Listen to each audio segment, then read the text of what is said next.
Bottom line is, man, it's hard to break us now. It's hard to break us. As a matter of fact, you ain't going to do it. Open look, Torres, he hits it! What a play called by Tom Izzo in that timeout. I was 7 years old watching a football game by myself, and I saw those winged helmets come out of the tunnel, and I was hooked at that point. Kane in Chicago! Oh my God! Kane with the overtime winner! Jameer Gibbs to the end zone. Touchdown, Detroit Lions. You can't cover that man one-on-one. You just can't do it. He drives, lobs to JD for a jam. You play real good, you start. You don't play as good, you work your way back in. It's the American way, except America has gotten soft. But that is the American way. That's the way it works. This is the 6'6" Kane Cunningham! Jameson Williams, he's got it! Touchdown, Lions! Now it's Larkin with a burst of speed. He scores! Gives the United States the lead for the first time tonight. Well, I hope you had a great weekend, everybody, and I hope you're ready for a big week here on X's and Bros throughout the state of Michigan. I'm Matt Shepard. Andy McDonald is alongside. You can always get involved in the conversation. You can do it if you're joining us via stream, as we live stream this show every single morning on X, on YouTube, and, of course, on Facebook. At XB Mornings is how you follow us. You can always text us, Sports Radio 21,000, or call us on the Meyer hotline, 866-838-4843. Had a really good weekend. A little challenging Sunday. Had to go to a celebration of life, but in the end, you felt kind of warm afterwards to know the type of person we lost and the message that they constantly send to people and how we might carry that on. And then Sunday, played golf with my sons and a good friend, and just had an absolute blast of a time, even though I played like absolute dog crap, if you know what I mean. Oh, yeah. Andy, how was your weekend? How was your weekend? Good. Yeah, I played 18 myself on Saturday. That was nice. Yesterday, How'd you do? I did pretty good. I wasn't upset with it. It was just a scramble with a couple of my friends, so nothing like too hardcore or anything like that. You guys play a scramble? Yeah, we did. Yeah, Huh. 2-man. Yeah. A 2-man scramble.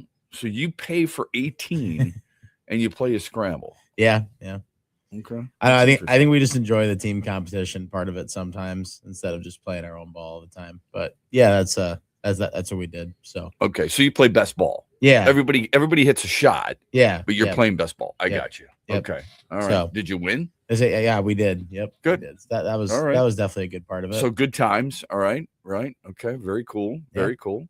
Where'd you play?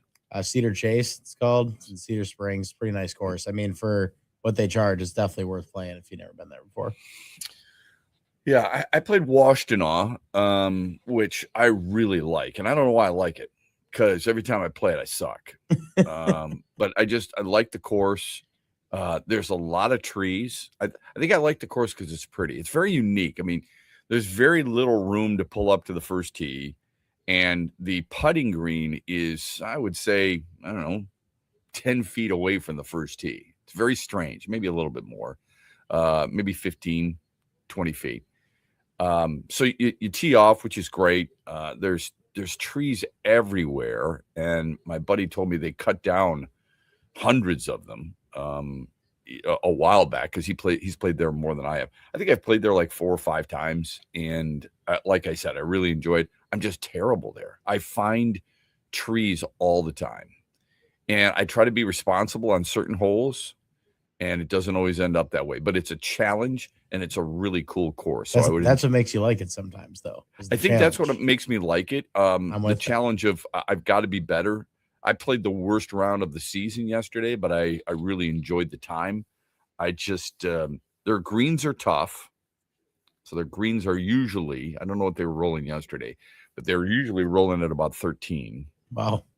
And if you don't play golf, that's fast. That's really fast. It's not high speed, but it's fast. And usually really good golfers, of which I am not, like faster greens than softer greens. They like soft greens because you can go right at the pin.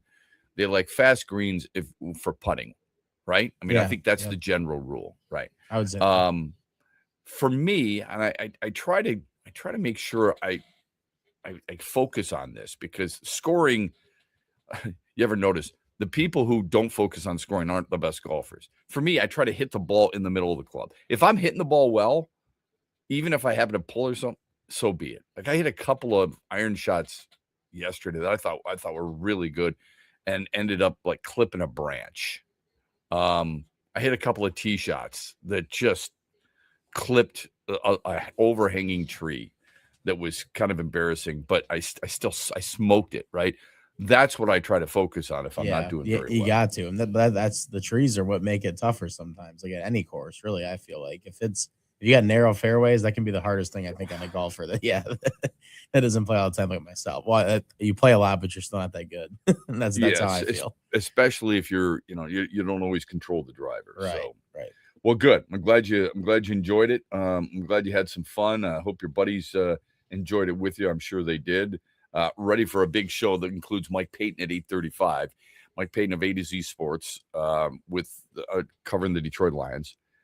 He will join us here on X's and Bros 8:35. By the way, I noticed somebody in the media over the weekend wrote on X, golf course yellers, the biggest tools that exist in sports. It's the guy behind, getting the hole. Every swing is yelling for the ball to get in the hole. You know what I mean? That's what they're referring to. Sure. Your thoughts? Are they the most intolerable people in sports? Oh man, that might be tough to say the most intolerant. I mean, like the worst. There's a lot of that. Who would be worse than that, though? Gosh, I don't know. That's tough to say. I mean, it's got to be right up there with it. That's for sure. I think there's a reason in Happy Gilmore, not that we base anything on movies, right? But there's a reason in Happy Gilmore, the one guy who is following Adam Sandler around, calling him jackass. Remember? Yeah. You've seen the movie, yes, right? Of course. Yeah. So isn't that's kind of it in a nutshell? Yeah. For the most part, right? That's the golfing fan. That's the golfing obnoxious fan. How do you get involved in loving the sport of golf as a fan at a major event or a pro event, and show your support by not screaming something? Like, I think I could be wrong here, but I think the people at the Waste Management on that famous, just going to bring that up. yeah, those people throwing beer cans and stuff like that, to me, they're more obnoxious than the guy who says, get in the hole every single time. But it's still a golf fan. I thought about this over the weekend. Who's more obnoxious in the sports than as a fan than the golf fan who's constantly yelling that? We know this, or we think this, only because it's so quiet. And then you hear it. You're not hearing what the people are saying at hockey games or basketball games or football games or even baseball games, right? You're hearing it in golf because it's quiet and then somebody jumps the gun after the ball is struck. You're not hearing the guy who's 8 beers deep into the late third quarter screaming at what you're supposed to be running as an offensive coordinator, right? Right, yeah. I mean, I feel like at the Waste Management Open, at least you should expect it a little bit just because of the reputation I suppose the tournament has. But yeah, it's like a lot. I mean, like Rory last year, obviously at the Ryder Cup, like that whole thing. I mean, anytime any fan said something to him, he wouldn't even hit a ball. So I guess it probably depends on the golfer too for how they tolerate it, but it's probably pretty annoying either way. Remember earlier this year, I don't know how much, I forget which, wasn't it the US Open? Maybe it was the US Open, where Rory McIlroy, somebody screamed like USA, that's all they did. And McIlroy wanted him kicked off the course. Yeah, I think it was that one, because it wasn't the Ryder Cup when that happened. It was definitely a different tournament. No, that was earlier this year. Yeah, yep. Yeah, it wasn't the Ryder Cup. So I think it was that one. I think it was the US Open. I don't, whatever. I don't see how that's a huge deal. Nobody is necessarily creative, and it's always get in the hole.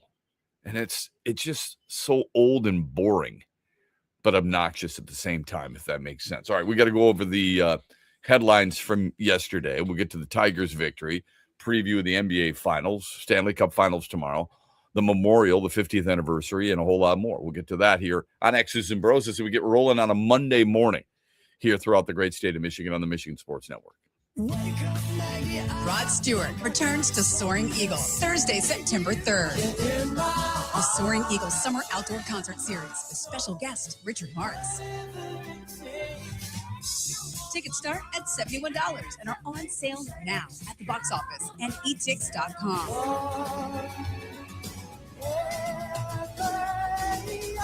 One last time, Rod Stewart with Richard Marx, September 3rd. SoaringEagleCasino.com.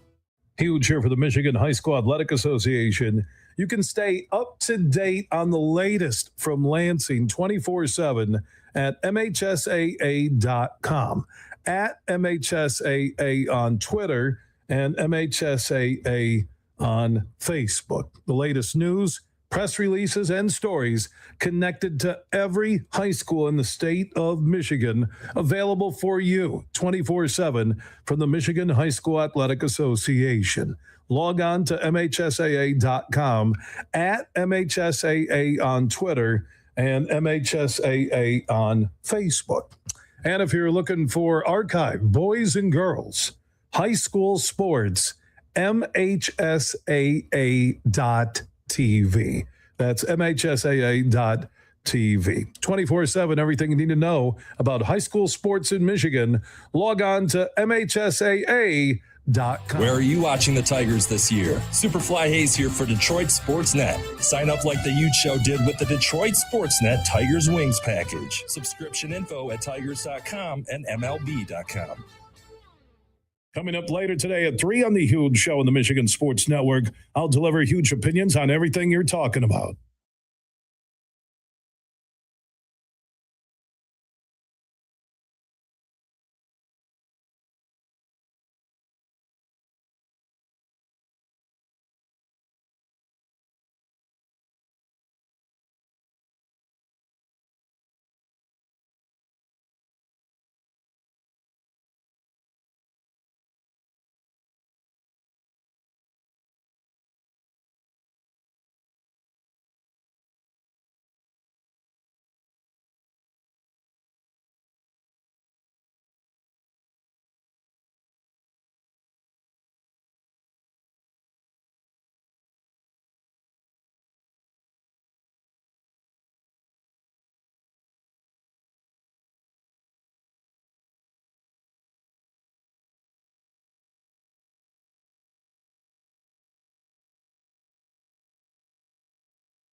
Amazing.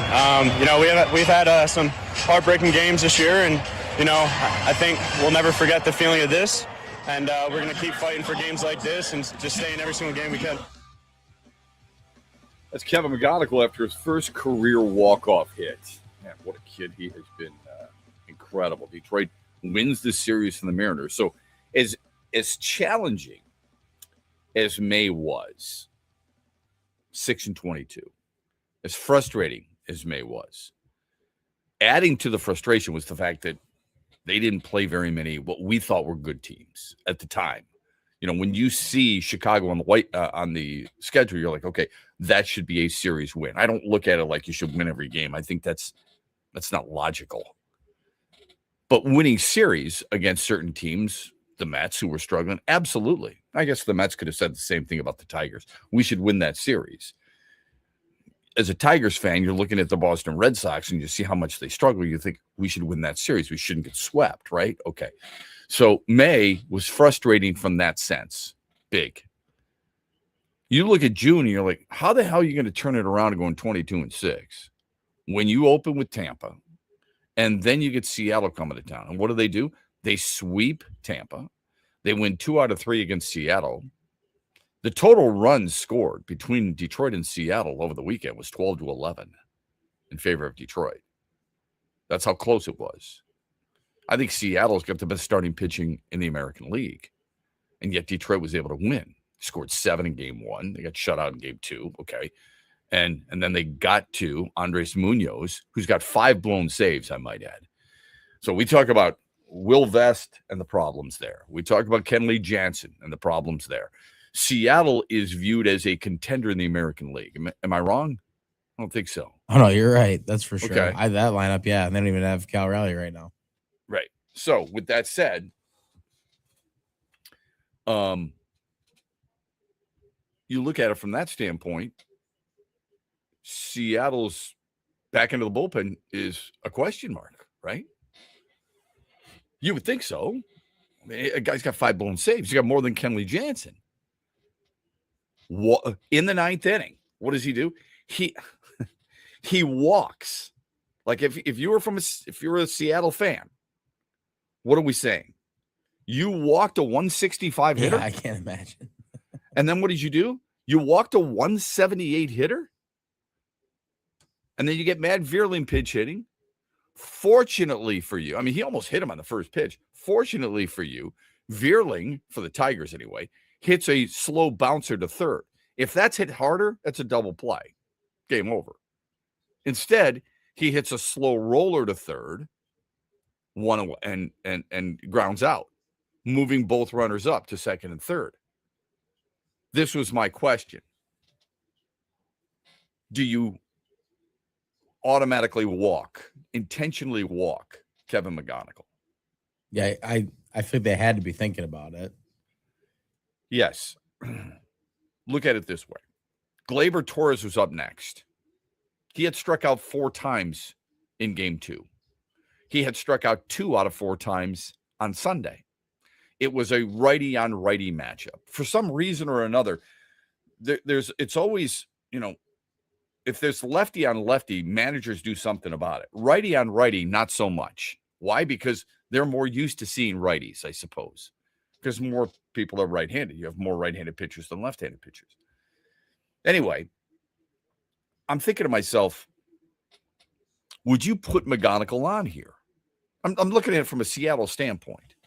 So there's a lot of different ways that you can look at games. I'm sure a lot of people look at it strictly, if you're a Tigers fan, you're looking at it only from a Detroit perspective. And I get that because that's who we want to win. But I also like to look at it from the opposing team's standpoint. So if I'm looking at it from, a Dan Wilson perspective, and he's the manager of the Seattle Mariners, you walk Kevin McGonigal, who's Detroit's best contact hitter. No question. He's going to put the ball in play. He doesn't strike out very often. And it's a righty on lefty. And you got a base open. And you got a guy who hits right-handed and has struggled over the last 2 games, and including this game against you. Why wouldn't you walk him? Here's the reason. He's already walked Zach McKinstry. He's already walked Wenzel Perez. He got behind on Matt Vierling. He hadn't pitched in I forget what they said on the broadcast, 4 days, 5 days, something like that. There was no rhythm there. What if you walk Gleyber Torres? Yeah, that's fair. Okay. So those are the things that I was thinking about. You walk him, suddenly the game is over, or the game is tied anyway. Yeah. And it's a free pass, and that would feel okay. So and then who do you go to? Because you've got nobody warming up in the bullpen. So that means what? That means not only will he have to face Gleyber Torres, then he's got to turn around and face Riley Green, who's a lefty. So he rolled the dice with Kevin McGonigal. Now, personally, I wouldn't have done that. We're talking about a guy who sees it well, connects it well. Everybody knows by now the scouting report on Kevin McGonigal. Dude is hitting 290. Drove in 3 yesterday, but that's because of the 2 RBIs in the 9th. Had already homered in the game, I might add. So he rolled the dice. I probably would have walked him because McGonigal is one of those guys I see who gets in the box, and I envision him hitting the ball every single time. I don't look at Gleyber Torres like that. I don't look at Matt Vierling like that. I don't look at Cole Keith like that. Don't look at Spencer Torkelson like that. None of them. All right. But McGonigal, to me, looks like every time he gets in the box, he's going to square one up. I'm not comparing him to these players, but I always had that feeling. And I was talking with a friend of mine about this yesterday while we were playing golf. I always had that feeling with guys like, again, McGonigal's not this player yet, but guys like Pete Rose, guys like Paul Molitor, guys like Robin Yount, guys like George Brett and Mike Schmidt. Anytime I saw those guys, I'm like, this dude's getting on. I just got a feeling he's getting on. I think it's harder to get him out than it is for them to get hits. So my thought was, forget it, man. Let the dude just put him on and then take your chances with Gleyber Torres. Fortunately for the Tigers, that was not the case. McGonigal makes them pay. Detroit wins 5-4. They are now 12 games under 500. All right. And they are, 5.5 back in the wild card. 5 of 6 in May. Or not May, June. So. Yeah, winners in 5 5 and 1 in June. Right, Yeah. 5 and 1 in June. Right. So good for them. Minnesota's in town to start a 3-game series starting tomorrow. All right. Tarek Skubal made a rehab start in West Michigan. He went 5 innings, allowed 2 hits, no walks, and 6 strikeouts. 44 of his 54 pitches were thrown for strikes. His fastball touched 99. In his first 2 innings, he threw 8 straight strikes and struck out 2. Now, people on social media were like, he is so back. He faced high A ball. Okay, I think he's back too, but not because he struck out high A players. It's because of his stuff, right? Let's see how it works against major league players. He's going up against guys who are, there's no question they're in the dugout talking about, I can't believe we're going to be facing a 2-time Cy Young Award winner. We're going to be facing a Triple Crown winner. I want to keep the ball if I get a hit. 2 guys got hits. But for the most part, they're pooping their pants because they haven't seen 99 from a guy who's got that kind of stuff. Not at high A. So let's just keep it in perspective. Speaking of Skubal, the constant writings and discussion of him being traded. It has, I told you last year before the season began, and I said it again before the season began this year, that this would dominate baseball headlines. Doesn't mean it's every single day, but you'll see it a lot. Skubal being traded. Report that the Tigers have said, we're not entertaining that right now. They feel like they got a shot at making the playoffs. Good for them. One of the teams involved has been in a spiral downward. We'll talk of that when we come back on X's and Bros, just getting started on a Monday morning throughout the state of Michigan on the Michigan Sports Network. Our state is Mecca for golf, and one of Michigan's crown jewels is Tullymore and St. Ives. 2 world-class championship courses in one charming and beautiful location. The golf is challenging but fair. You're going to use every club in your bag. But let me tell you what makes Tullymore really special. It's the people. From the wait staff to the bartenders to the pro shop and the management, their sole purpose is to give you a memorable experience, and they do. Go to TullymoreGolf.com today and experience a Michigan masterpiece. Dad, here's 3 reasons why we should go to the Meyer LPGA Classic for Simply Give. Okay. 1, you can spend Father's Day weekend with some real golfers. Ouch. 2, it's a good time for a good cause. Foodie fun, family fun, and fun helping feed neighbors in need. And 3? 3, do you really need another reason? Join the fun June 18th through 21st at the Meyer LPGA Classic for Simply Give. Learn more and get tickets at MeyerLPGAClassic.com. Celebrate the soul of folk and Americana. The Lumineers Automatic World Tour comes to Soaring Eagle Casino and Resort Sunday night, July 19th, with special guest Josiah and the Bonnevilles, part of the Soaring Eagle Outdoor Summer Concert Series. Tickets start at $67 and are on sale now at the box office or online at etix.com. Showtime 8 p.m. See the Lumineers live with Josiah and the Bonnevilles, July 19th at Soaring Eagle Casino, SoaringEagleCasino.com. Huge here for the incredible Crystal Mountain Resort in Thompsonville, Michigan. If you've never experienced the mountain, it's unbelievable. They offer up 36 holes of championship golf, Betsy Valley, Mountain Ridge, accommodations, a ton of choices. Go to crystalmountain.com, see everything for yourself. One of the top spas in America. They can handle businesses, small groups, big groups, your buddies, the ladies, and more. Book your getaway now at crystalmountain.com. That's crystalmountain.com.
Great.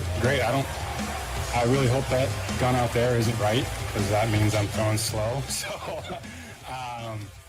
but I think velocity was good. Execution was good. Felt like I threw a ton of strikes. I was in the zone a lot today, so it was a good day.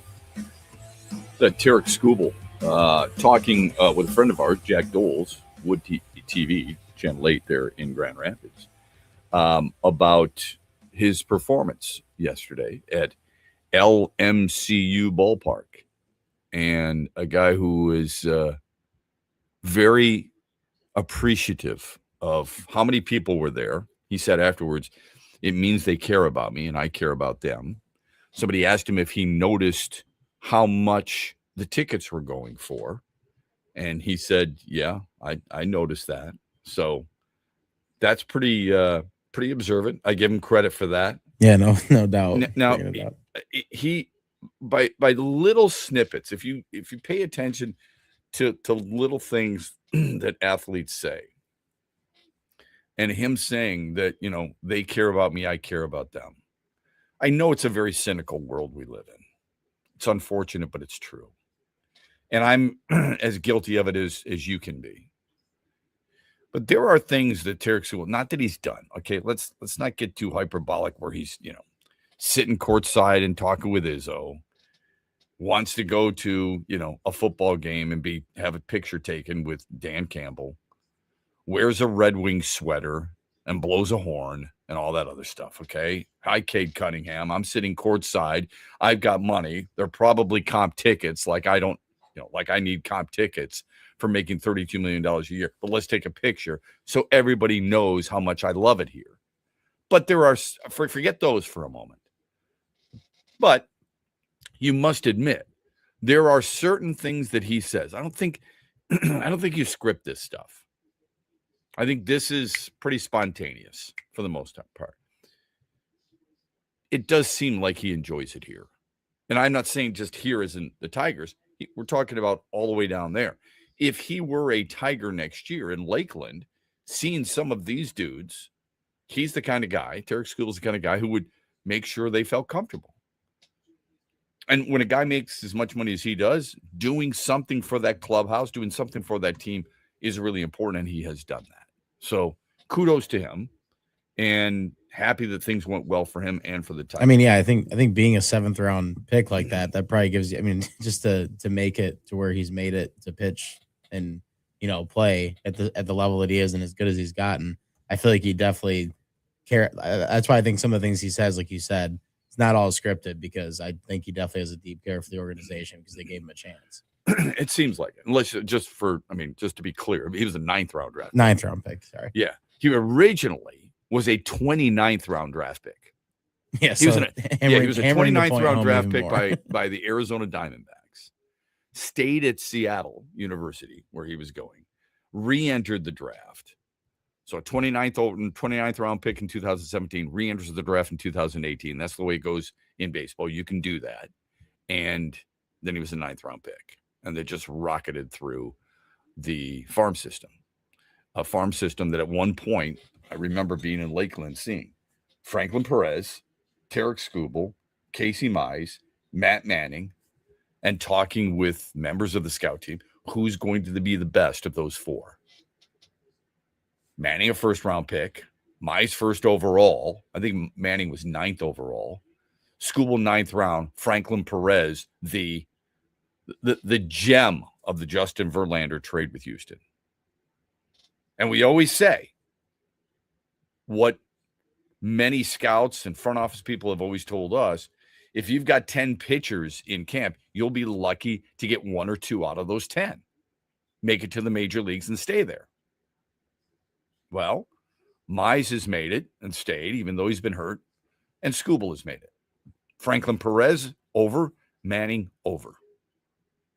So 2 out of those 4, not bad. And the 2 guys who got there, both of them All-Stars, 2 a Cy Young Award winner. One of them a 2-time Cy Young Award winner. But, of course, Mize and Skubal All-Stars. And for Skubal, he's been a 2-time All-Star. Mize was an All-Star last year. Speaking of All-Stars, there's plenty of them on the San Diego Padres. It's a team that has been linked to Tarek Skubal in possible trade discussions, at least before their recent fall from grace. Have you noticed, because sometimes we get so wrapped up in our teams, and I get it. We should be. It's hard to follow everybody else in baseball. I'm sorry, it just is. I mean, there's so many games going on and everything else like that. Have you noticed what has happened with the San Diego Padres, who has a massive budget? They spend a lot of money in San Diego. It goes back to what I've said time and time again about spending money, okay? When you look at the MLB salaries, okay, for the team salaries, and you try to figure out, if I blindfolded you, if I said to you, give me the teams that spend the most money and then how successful they are. Or if I give you the team and they're spending, you would say that they're probably pretty successful. San Diego is a team, at least right now, based on Sports Track, that is close to top 10 in spending. Okay. And it's a team that has not been afraid to go for it, quote unquote. 9th overall in spending. So I said top 10, 9th overall in spending. And a team that's not afraid to make a big splash, give up a lot of their possible prospects or even some younger players on their team for somebody really good. All right. Mason Miller's a really good example. Best closer in baseball. Just absolutely dominating pitcher out of the back end of the bullpen, a closer, and came from the Athletics, and San Diego gave up a lot for him. But they've lost 11 of 13. They would be on the outside looking in for a playoff spot. And Manny Machado, who has a massive contract, they're part of the reason that San Diego is number 9 in spending is because of certain contracts handed out. Fernando Tatis Jr. is one of those. Manny Machado was the first of the flurry because Machado is a guy who came with a great reputation in terms of a big hitter or, clutch player. But this is a guy who makes $39 million a year. Okay. At least next year, he's supposed to make 39. This year, he's making 26. He is signed through the age of 40 in San Diego. I don't know if people realize this. He's due to make $39 million at age 34, 35, 36, 37, 38, 39, and 40. 7 years, he's going to make $39 million per year. Okay? Like when people get pissed off about certain contracts, I can't believe they signed Cole Keith. I can't believe they signed Kevin McGonigal. That's fine. But the teams that you think you want to be like, because I want to spend money, I want my owner to spend money, part of their albatross around their flipping neck is a Manny Machado contract that keeps him in San Diego until he's 40 years old, making $39 million a year. He's a Gold Glove winning third baseman. He ain't playing third base at age 38, 39, and 40. And they probably knew that going in the contract. Too. Absolutely. I mean, yeah. Because he's won a couple of Gold Gloves. He probably won't win another one. He's batting 169 right now. Okay, Andy? He's got an OPS of under 600. They are nearly halfway through the season. Getting there, all right? And that's what he's hitting. He's hitting 169. If I said to you yesterday, because I kind of gave it away earlier today, if I said to you yesterday, at this stage, who would be hitting higher?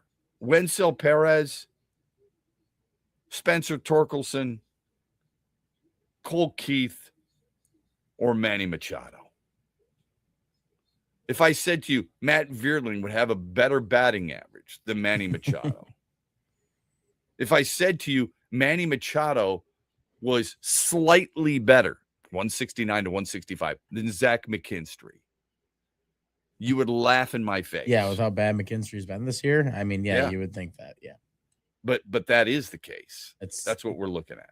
That's crazy. I knew they've been struggling lately, like the Padres. I knew that they've Not quite like this though, huh? Yeah, that's crazy. Knicks host the Spurs game 3 tonight. San Antonio has not lost 3 in a row since late April. They are 6-3 on the road in the playoffs. Meanwhile, the Knicks have won 13 straight games. That is the second longest win streak in single postseason NBA history. They've won 8 straight road playoff games. Now they're at home tonight, so it doesn't really matter. I saw this stat yesterday with the NBA. All right, listen to this. The last 6 NBA seasons, when we talk about watching greatness, I used to have this debate all the time with my dad when I was a kid. I watched, and every game wasn't on TV back then, but I watched guys, and I was in awe of how good certain players were. Like I had this conversation yesterday on the golf course with a friend of mine, and he goes, "When you think of best hitters, growing up, who?" And I mentioned a number of different players. Who's the one guy you'd want at the plate? Tony Gwynn from the 1980s. Tony Gwynn was probably the answer. And I said, Wade Boggs, George Brett, Robin Yount. He said Paul Molitor. Really good answer. None of them are wrong, I don't think. My dad used to say, you don't know what a good ball player is, because my dad watched Willie Mays, and he watched Joe DiMaggio, and he watched Mickey Mantle, and he watched Ted Williams. He thought Ted Williams was the greatest hitter of all time, all this other stuff, right? So it was his generation of greats, Stan Musial, my generation of what I considered great. And they turned out to be great, but we didn't know they were great at the time. Yeah, I didn't know Pete Rose was going to be as great as he was. I didn't know George Brett was going to be a Hall of Famer. I didn't know all those guys, right? If I say greatness today in the NBA, how many people are recognizing certain players besides LeBron James? Oh my goodness, Victor Wembanyama. How about Nikola Jokic? Listen to this. The last 6 NBA seasons, and this includes postseason play, leader in points, Nikola Jokic. Second is Luka Doncic. The last 6 NBA seasons, the leader in rebounds, Nikola Jokic. Rudy Gobert is second. The last 6 NBA seasons, the leader in assists, Nikola Jokic. James Harden is second. The last 6 NBA seasons, the leader in steals, Nikola Jokic. Shai Gilgeous-Alexander is second. And in the last 6 NBA seasons, the leader in plus minus is Nikola Jokic, with Jason Tatum second. I mean, how do you deny the numbers, even if you, for whatever reason, don't like his game, which I don't understand. Folks, that is greatness. Yeah, right there. For sure. Okay. We're not talking about a small sample size, and we're not talking about one team, one division, or one conference. We're talking about the entire league over 6 NBA seasons. That is unreal. And remember this, he's been hurt a little bit, so you get it. Stanley Cup Finals returns tomorrow in Vegas. Game 4, Golden Knights up 2-1. Did you get the chance to watch Game 3? I did. That was a really good game, man. That was well. It wasn't a good game. Yeah, it was an unbelievable third period. I mean, for Carolina to score like that, you thought they were down and out. Yeah. What grit? You want grit. Like everybody talks about, and I get it. We should be talking about it, because when we watched the Lions go 15-2, we thought there was a lot of grit there. Right? Oh, yeah. Absolutely. For sure. Okay. No doubt. So I'm not going to take that away from them. They deserve it. There was a lot of grit there. On the other hand, you know what else is grit? What Carolina did the other night. Now, they end up losing 5-4 in double overtime, but that was really impressive. I mean, super impressed. Yeah, grittiest goal you're going to see to tie it, too, if you want to use the word grit. Right at the end there, get the power play, and they just kind of pumped it home to tie it. It was wild to watch. Yeah, simply amazing. So good for them.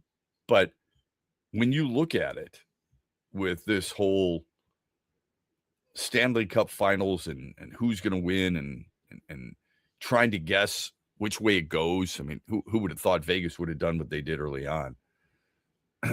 DraftKings Sportsbook, here's their best all-time playoff series winning percentage. You ready? This is based off what DraftKings posted not too long ago. Who's number one all-time in NHL playoff winning percentage? Las Vegas. It's 68.2%. It makes a lot of sense.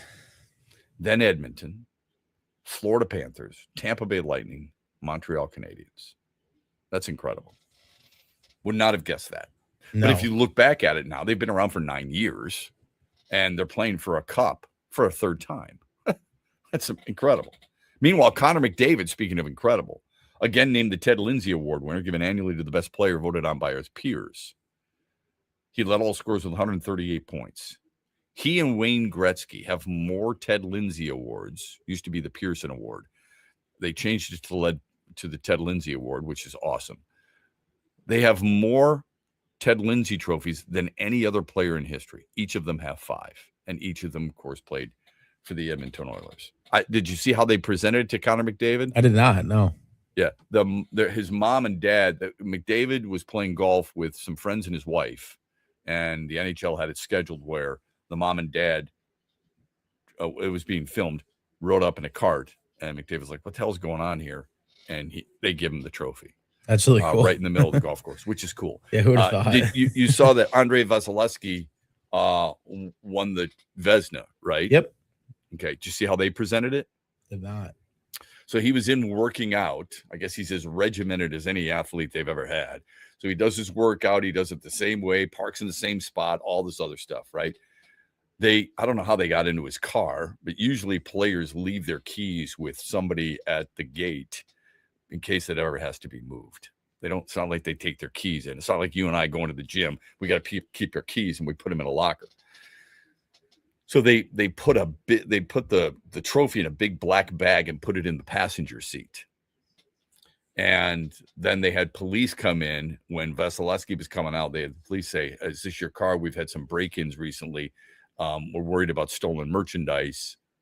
Is this your car? Yeah, that's my car. Can we search the car in case, because there's something in there? And he's like, I don't know what it is, and all this other stuff. They pull it out, they unzip it, and they hand him the trophy. So they literally made him feel like he was going to get arrested. Yeah, which is borderline, little less than ideal. You know what I mean? But it's still kudos to the NHL for finding creative ways. Yeah, I like that. Cool. I like that. Yeah, I like it too. They're doing a good job with it. Here's the Mitch Lanswell poll question: do you think Russell Wilson is a Hall of Famer? Andy's already tweeted it out. I've retweeted it. It's a simple yes or no response. Vote as often as you want at XB Mornings. The results come your way tomorrow. By the way, I forgot to tell you about the golf. Kind of a cool story there too.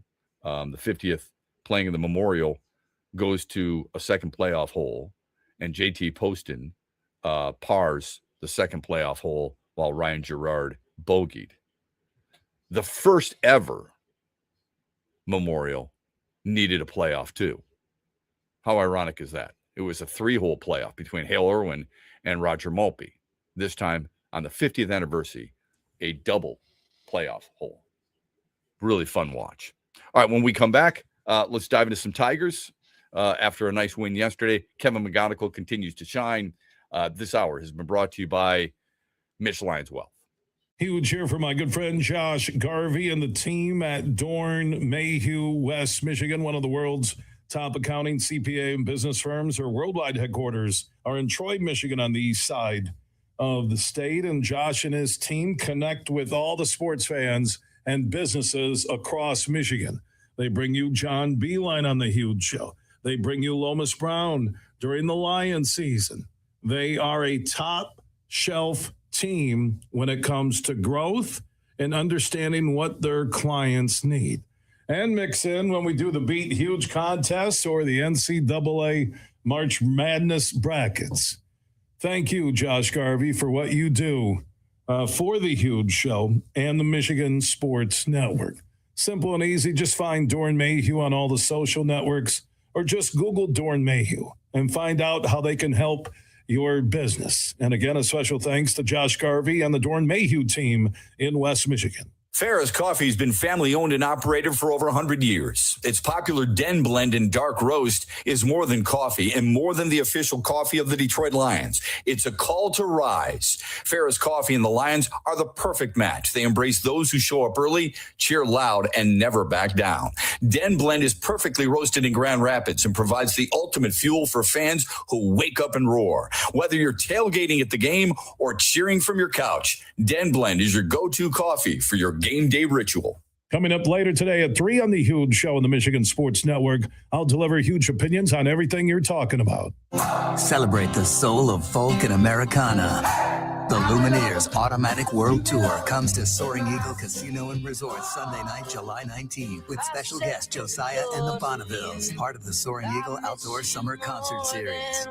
Tickets start at $67 and are on sale now at the box office or online at etix.com. Showtime 8 p.m. See the Lumineers live with Josiah and the Bonnevilles, July 19th at Soaring Eagle Casino. SoaringEagleCasino.com. Dad, here's 3 reasons why we should go to the Meyer LPGA Classic for Simply Give. Okay. 1, you can spend Father's Day weekend with some real golfers. Ouch. 2, it's a good time for a good cause. Foodie fun, family fun, and fun helping feed neighbors in need. And 3. 3, do you really need another reason? Join the fun June 18th through 21st at the Meyer LPGA Classic for Simply Give. Learn more and get tickets at MeyerLPGAClassic.com. Huge here for Van Andel Institute Purple Community. Now, they're a grassroots fundraising network powered by the volunteers who support VAI's mission to improve health now and in the future. Learn more at purplecommunity.org.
You know, in order to seize sort of the moment, you know, you gotta come through at the right time, right? We've set ourselves up a lot of times. A lot of times during this year, I sat in this very chair and talked about missed opportunities.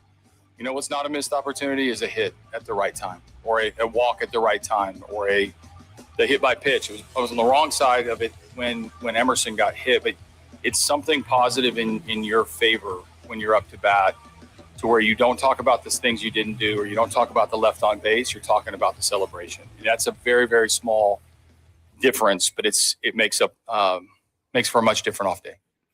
Yeah, that's AJ Hinch, his team with an off day today. AJ Hinch following his team's 5-4 comeback win over Seattle, who I consider a good baseball team. Like, I don't think the American League, we look at it in general. We've said this a number of times so far this year, that is it parity, or are they bad teams? There's not very many good teams in baseball. Tampa's a good team. No one's going to mistake them for some of the greatest teams you've ever seen. My favorite team's the 1984 Tigers. Tampa doesn't scare me if I'm the 84 Tigers. Yankees don't scare me if I'm the 84 Tigers, right? But they're good teams. Yankees without Aaron Judge, and yet they're still, 12 games over 500. I don't want to hear about crying about, oh my gosh, look at all the injuries we've had. Dodgers have had injuries. Yankees have had injuries. Plenty of teams have had to deal with it, okay? But they're good teams. It's interesting how we'll look at those two teams first and foremost. We don't bring up Cleveland, even though Cleveland's got 37 wins, the same number as Tampa. We don't bring that up because we don't respect the division. At least I don't think many people do. How many teams, quickly, Andy, how many teams are above 500 in the AL Central? Go. 1. 2. White Sox. The White Sox are right? 3 games over the break Yep. even. That's unbelievable. It is. That's okay. true. And just so you know, I'm not putting you on the spot. I didn't know that until last night. I would have thought about it more than just giving an immediate answer. I probably would remember just because I knew that they were playing better this year. But how many teams in the AL East are above 500? I would go 2. Tampa and New York. How many teams in the West are above 500? 1. 1, Seattle. Yep. In the National League East, how many teams are above 500? 2. Atlanta and Philadelphia. How many teams in the NL Central are above 500? 1. 4. Wow. Okay. That's the team. That's the division. That's a good one. That's right. Okay. I got it mixed up. That's the Milwaukee's. That's the St. Louis's. That's Pittsburgh, and that's the Cubs. Those guys are above 500. Cincinnati is the only team below 500. And then the NL West, how many teams are above 500? 1. There's 3. Well, The Dodgers. Oh yeah, the Padres are Diamondbacks, still above. and the Padres. Even though the Padres have looked like absolute dog manure, but they're above 500. Somebody asked me yesterday, is San Francisco good? As in the Giants. I'm like, no, they're not. They're 12 games under 500, just like Detroit. If I don't think San Francisco is good, why do I think Detroit is good? It's a good debate because you and I follow Detroit. You've seen some of the bad luck that they've had. AJ Hinch just referred to it. I suppose all that and more. Here's where Detroit is good, and that's Kevin McGonigal. Okay. Yesterday, he homered for the 4th time. In 63 games, he's homered 4 times. That was a moonshot too. He got a hold of that one. Yeah, it was 420 feet, right? It was absolutely awesome. This kid in general has been just, you can focus on Jahmai Jones being 0 for his last 16, okay, and hitting just 172 against lefties, and he's supposed to be a left-handed specialist. But how about talking about Kevin McGonigal a little bit more, in the sense that this kid is just locked in, might be overused. He has a plan. Used to talk with hitting instructors all the time while calling baseball, and they would say, you got to have a plan when you step in the box. And Kevin McGonigal seems to have the right guy, or seems to have the right plan, even though he's only 21 years old. It's been really fun to watch. In the live ball era, okay, so that's since 1920 until now, 8 players have had 65 hits or more with 36 walks or more in their first 60 games. Kevin McGonigal is one of them. The others are Juan Soto, who doesn't run hard to first base, Logan Morrison, who you don't remember, Kevin Seitzer, who you probably don't remember either, and Alvin Davis. And then there's Larry Rosenthal, no idea, Zeke Bonra, no idea, and Ray Grimes, no idea. So in other words, there's probably one name. I mean, Alvin Davis, I thought was a good player in Seattle. One name, Juan Soto, who you're like, wow, he's in the same company of Juan Soto. You're never going to use that as an example with your buddies on the first tee and go, by the way, Kevin Seitzer also did it. Your buddies are like, hold on. Oh, you're breaking my concentration. Yeah. Now I got to think about Kevin Seitzer, Kevin McGonigal, and Kevin Seitzer in the same conversation. That's crazy. You're not going to say that. No, nobody's saying that. No. Juan Soto, you'll say it, even though Juan Soto of the weekend got booed, and deservedly so, because he grounds ball to second and he just kind of lollygags his ass down to first. That was ridiculous. Okay. Can't believe that. Pete Rose used to run to first after a walk. Juan Soto jogs his way to first after a sharply hit ground ball on the right side of the infield. I mean, you can be frustrated, man, but you still got it wrong. That's crazy. Really crazy. Whatever. It doesn't. Like, if you're going to get mad after look, you're out. Okay, that's fine. But it doesn't matter. We don't hold people accountable any longer. Super frustrating. Is anybody going to hold, we'll get into this at Hero and Heel. Anybody going to hold J.P. Pritzker responsible in Illinois for losing the Bears if they lose the Bears? Do you think anybody's holding him responsible? Hell no. It's not happening. These things don't happen anymore. We're pissed off that Juan Soto doesn't. You know what? Next time he gets a home run, it won't matter. There's still going to be people buying his jersey. He's still going to make $77 million. Doesn't matter. So what are you going to do about it? It's almost like the kid daring himself. Come on, what are you going to do about it? Daring his parents, daring the people at school, do something about it. He's the bully in school. Do something about it. Until somebody says enough is enough. There's nothing you can do about it with Juan Soto because of the long-term deal. You got to live with it. You got to hope something clicks inside. I was thinking about this the other day. Not like I ever saw him, but, you can do your research. And it's such a long time ago, so who really cares? It's the 1900s, for crying, early 1900s. But I was thinking about Ty Cobb and how, such a bad reputation, and it's unfair, okay? But a bad reputation about Ty Cobb, who is the all-time leader in batting average, career batting average, 366. That's what he hit for his career. That's the average. He was 41 years old, and he hit 323. Think about that for a minute. I know it was 1928, but he was 41. He was at the age of 41. He had 400 at bats and he hit 323. It's insane. I don't care when you're playing. It's insane. Yeah. You know what else is insane? That he went from 1907 through 1915, 9 straight years where he led the league in hitting. Somebody beat him in 1916. And then he went 3 more straight years of leading the league in hitting. He went back-to-back years, 419 and 409. Okay? I know. I know what you're saying. You're like, yeah, but who did he play against? Listen, it's all subjective, man. It's against the same people you're playing against that everybody else is playing against. All right? So it doesn't matter. You think that dude ever walked down to first base? You want to try to make it local? You think Kevin McGonigal's ever going to walk down to first base on a ground ball? No. Nope. He's not that kind of player. Those are the players you reward because you know what you're getting. It's not that Juan Soto's not a good player, because he is, okay? I'm not going to claim he's not. He's a good hitter. I don't think he's a very good defensive player. He's a good hitter. But those are the things that, where is the self-awareness in sports in general?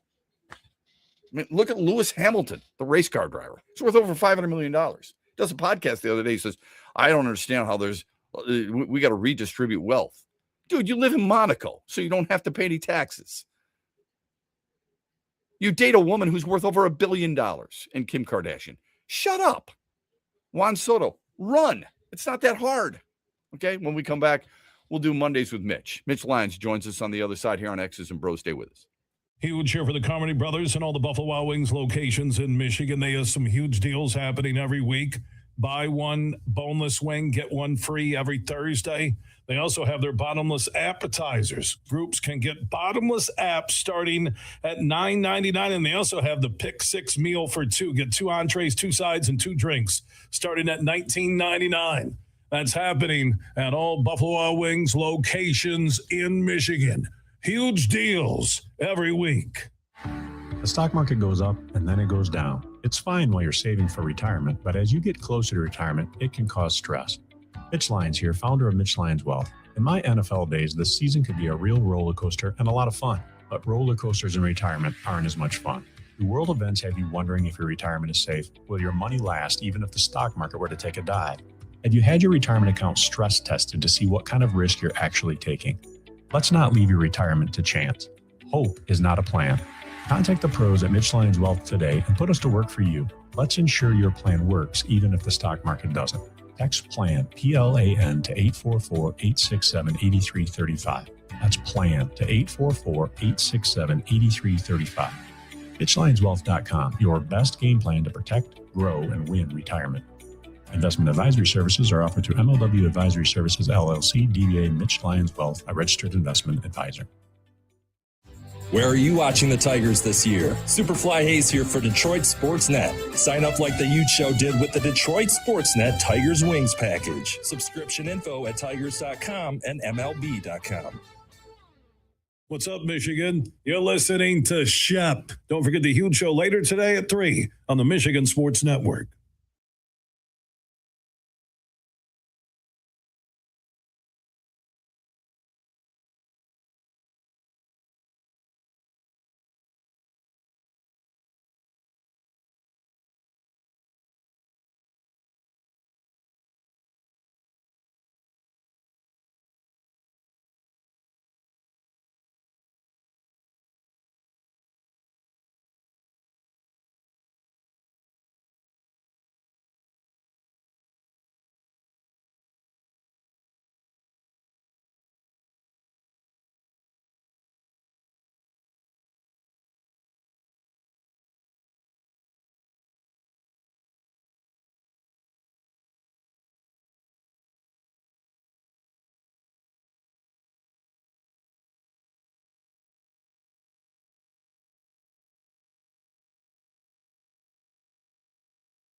good question that I'm not going to answer.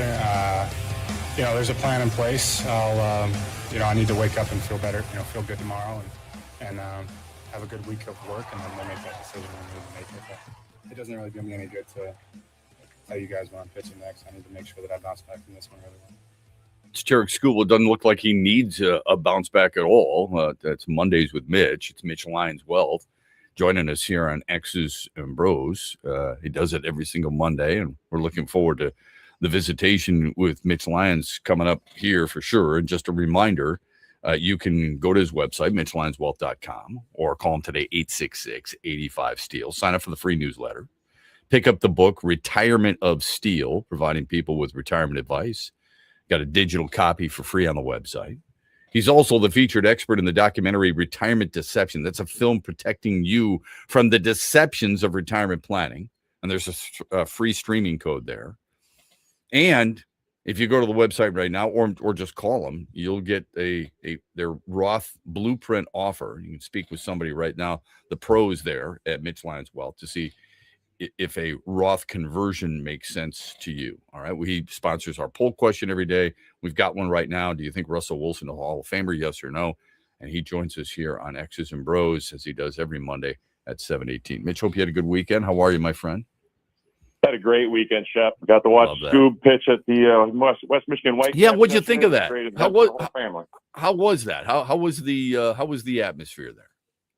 Atmosphere was unbelievable. It was a perfect summer day, packed house, and to see a Cy Young Award winner take the bump for the Whitecaps was pretty special. And he looked good. I got to say, I was pretty impressed with him, and as he should, I guess, going against Class A competition. But he looked good. Was throwing it well and throwing strikes, and it looked like the Scoobs of old. So hopefully we can get him in the lineup this week. What did you notice most? I mean, about the atmosphere and the difference between a start like that and perhaps something else that you've been to as you go to games there. I've been to a number of the games over the years when guys did rehab assignments, and I remember Maglio Ordonez coming down to do rehab, and then Kenny Rogers. But this was electric. I mean, people were getting there very early. They delayed the start of the game a little bit to, I think, let everybody get in the stadium. But yeah, there's just there was an electricity about it. He certainly he's one of the best ever, and you could feel it. And he like I said, he looked good. I mean, 2 strikeouts on 6 pitches. The first 2 batters kind of set the tone, and he was sharp, and I'm excited. Get him back in the lineup. Tigers got a little momentum going now, like we talked about, and now hopefully we can build on that, getting this guy back in the lineup, and hopefully JV starting Wednesday. I understand in Toledo, so hopefully get him back on the bump as well. There are national reports that suggest the Tigers are not going to be talking about trading Tarek Skubal. So anybody who calls, we're just going to have to put you on hold for a little while. What do you think they ought to do? I think well, you've got some time, right? You might as well use them while you have them. Let's see if we can get back in this thing.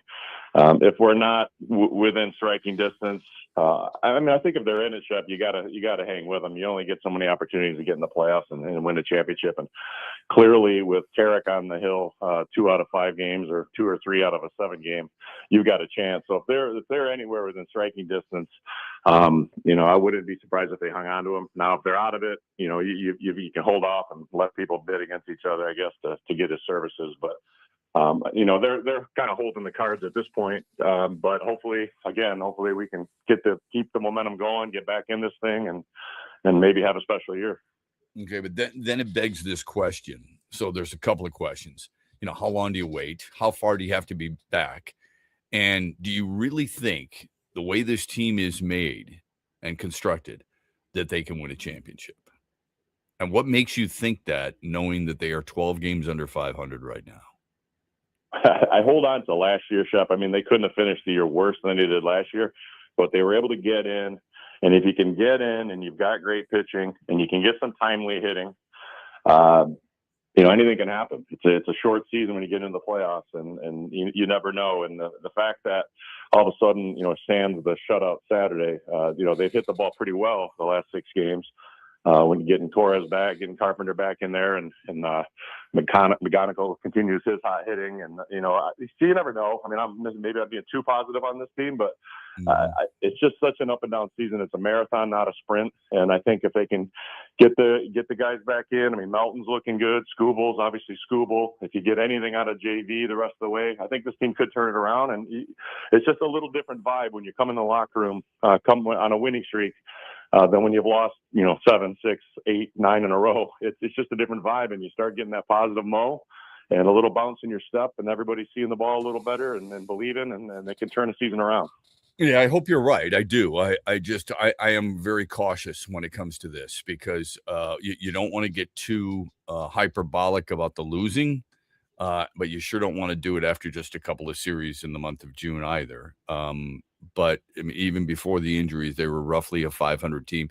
I think what we're both agreeing to, though, is that the American League is not this superpower league right now, and that so many things can happen. So, 100%. I mean, I think that's important to keep in perspective. We just went over the number of teams that actually have winning records. There are only 2 in the division. There's only 2 in the East, and there's 1 in the West. So it shouldn't be a super heavy lift to get back into this thing. And it looks like the Tigers are doing just that. What was your immediate reaction to Dylan Larkin's trade demand? Well, I think it's a testament to that locker room in general. When your head honcho, the guy with the C on your sweater, is showing that he doesn't have faith in the trajectory of this organization.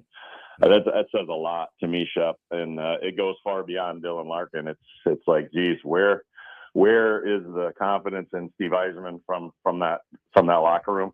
And by my opinion, there, and by all accounts, there isn't a lot because that's a pretty bold move for the captain to make. And I don't know how you come back from that. I mean, in terms of regaining that locker room, I mean, they better get good value for them, and then bring some guys in that can get things turned around, or otherwise this thing could just be a cesspool going forward.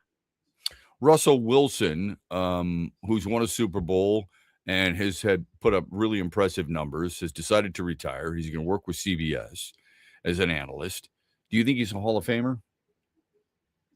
That's a great question. I was thinking about that this weekend, and I think if he'd retired after 10 years, I think you'd say he probably is.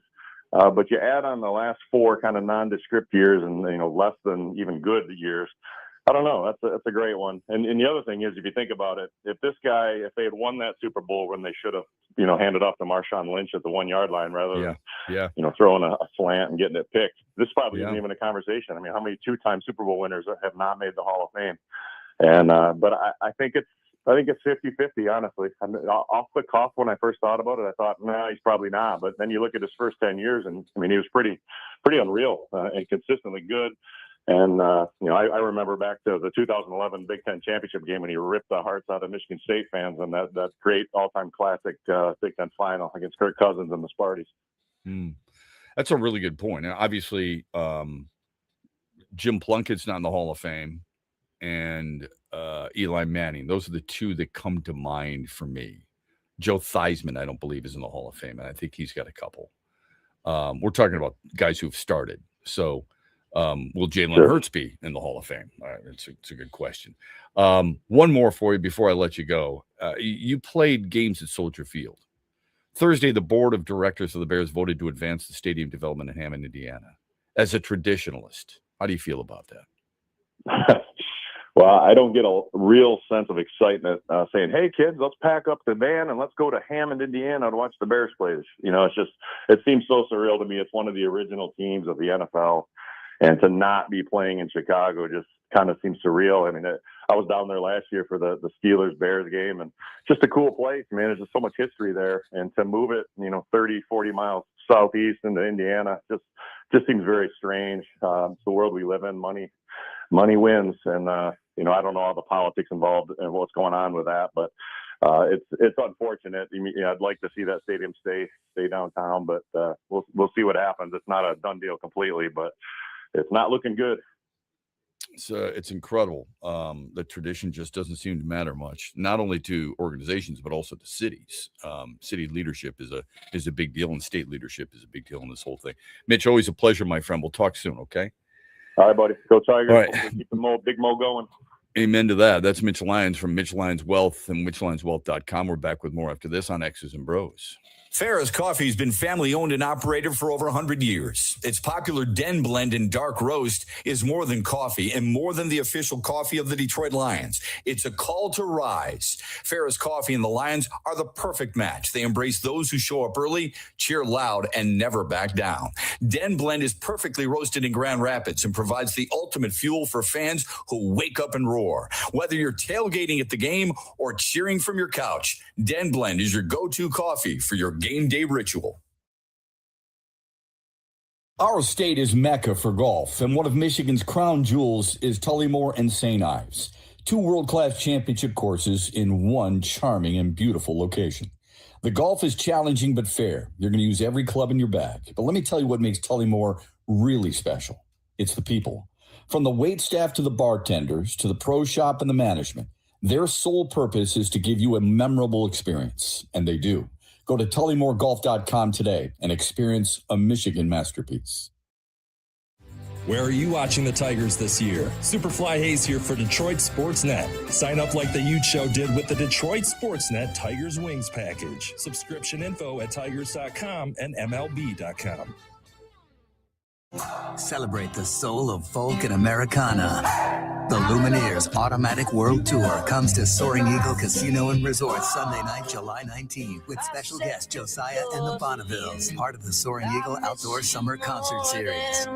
Tickets start at $67 and are on sale now at the box office or online at etix.com. Showtime 8 p.m. See the Lumineers live with Josiah and the Bonnevilles, July 19th at Soaring Eagle Casino, SoaringEagleCasino.com.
Okay, 35 after the hour. Welcome back, X's and Bros, Monday through Friday, 6 until 9. Thanks for being with us. Don't forget the huge show a little bit later on these same great station affiliates.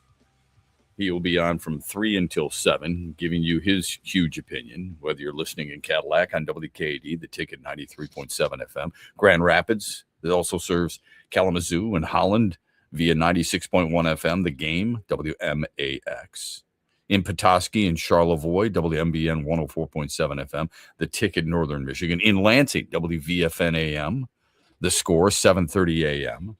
WKAD 93.7 FM, The Ticket, up in beautiful Traverse City as well. Had some friends go up north this past weekend, just absolutely loving life, and for good reason. You can get a hold of us on the Meyer hotline, 866-838-4843. You can text us, Sports Radio 21000, or join us in the chat as we stream live on X and on Facebook and on YouTube as well. Let me get to some texts real quick. Our friend Freddie joins us. The new annoying fans. Remember we were talking earlier about golf? Are they the most obnoxious? Getting the hole, all that other stuff. The new annoying fans, the people going into the upper decks, taking off their shirts in baseball and yelling things. Last week, yelling Mike Trout is overrated was embarrassing. Yeah, I don't get that. You want to take a shot at another individual on another team, try to get under his skin, that's fine. That's not going to bother Mike Trout, number one.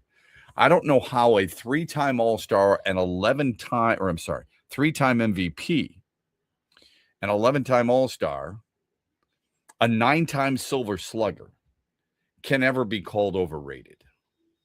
Has he won? No, he has not. But come on. I mean, yeah, he's not overrated. That's crazy. Yeah, I'm sorry. You lead the league 5 consecutive years in WAR, wins above replacement. I would ask those people who are just, they've kind of just lost their mind. They're just trying to find something to be creative, I suppose. You need to dig a little deeper. I would ask those people, tell me what statistic matters to you. They'll probably immediately with Mike Trout say, winning matters to me, and he hasn't won. Well, it is a team sport. Okay, it is. I mentioned Ty Cobb earlier in the show, who's the greatest Tiger of all time. He's arguably the greatest hitter of all time. Never saw him play, but, I mean, numbers don't lie oftentimes. You look at he never won a championship. Sorry. I mean, the problem is Mike Trout, has only made the playoffs once, I believe, in his career. So that's part of the issue. But 5 straight years, like I said, he's the league leader in wins above replacement. Every year he's in the mix when he was healthy in leading the league in home runs and RBIs and runs scored. He had 49 stolen bases one year. I mean, come on. Dude, career-wise, he's a 291 lifetime hitter with 418 bombs. That's pretty damn good. He's not overrated. Sorry.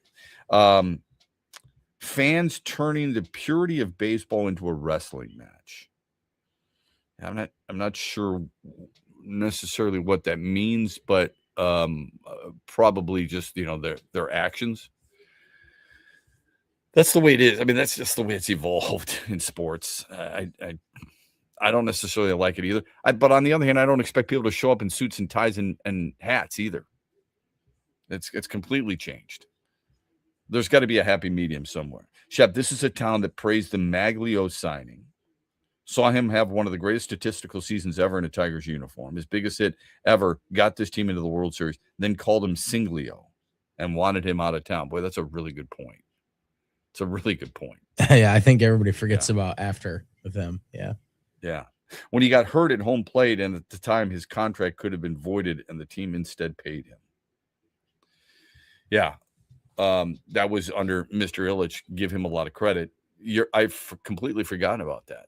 This dude was seen as an underrated player. I think during those times, I was hosting talk shows on a different station, and people were upset that while winning a batting title, okay, and he won a batting title for the Tigers in 2007, he hit 363. And led the league in doubles with 54. While doing that, people thought he was underrated. He finished second in the MVP that year, by the way, to Alex Rodriguez, who did lead the league in WAR, led the league in runs, led the league in homers, led the league in RBIs, all led the league in slugging and OPS, all while on steroids. But the point is, I think there was a lot of people in Detroit who felt like he was, kind of overlooked. 216 hits one year, 178 the next year, 177 the year before 216. Hell, in 2009, he had 144 hits.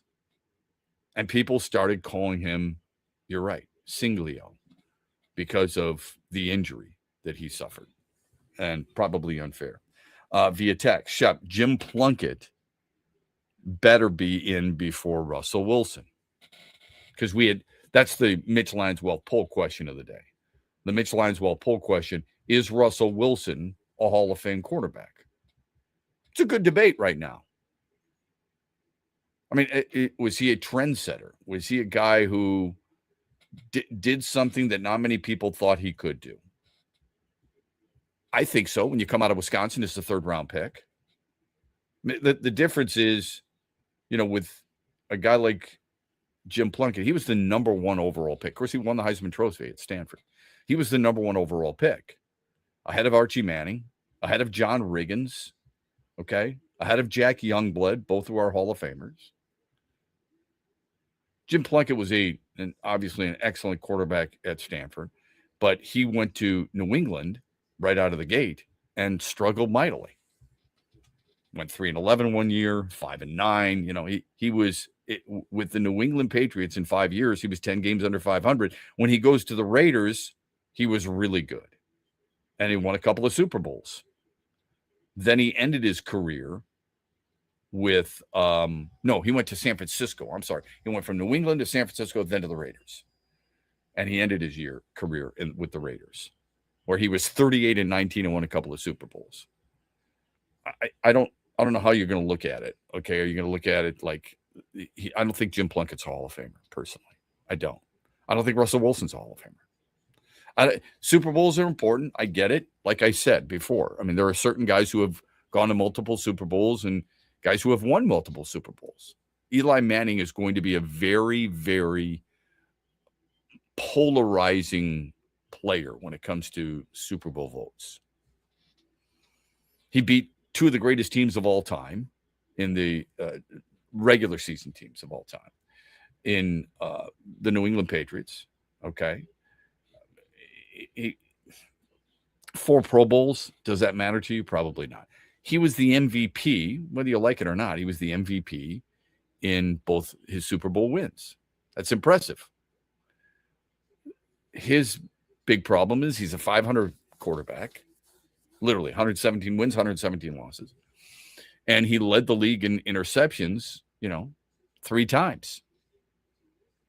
That's not great.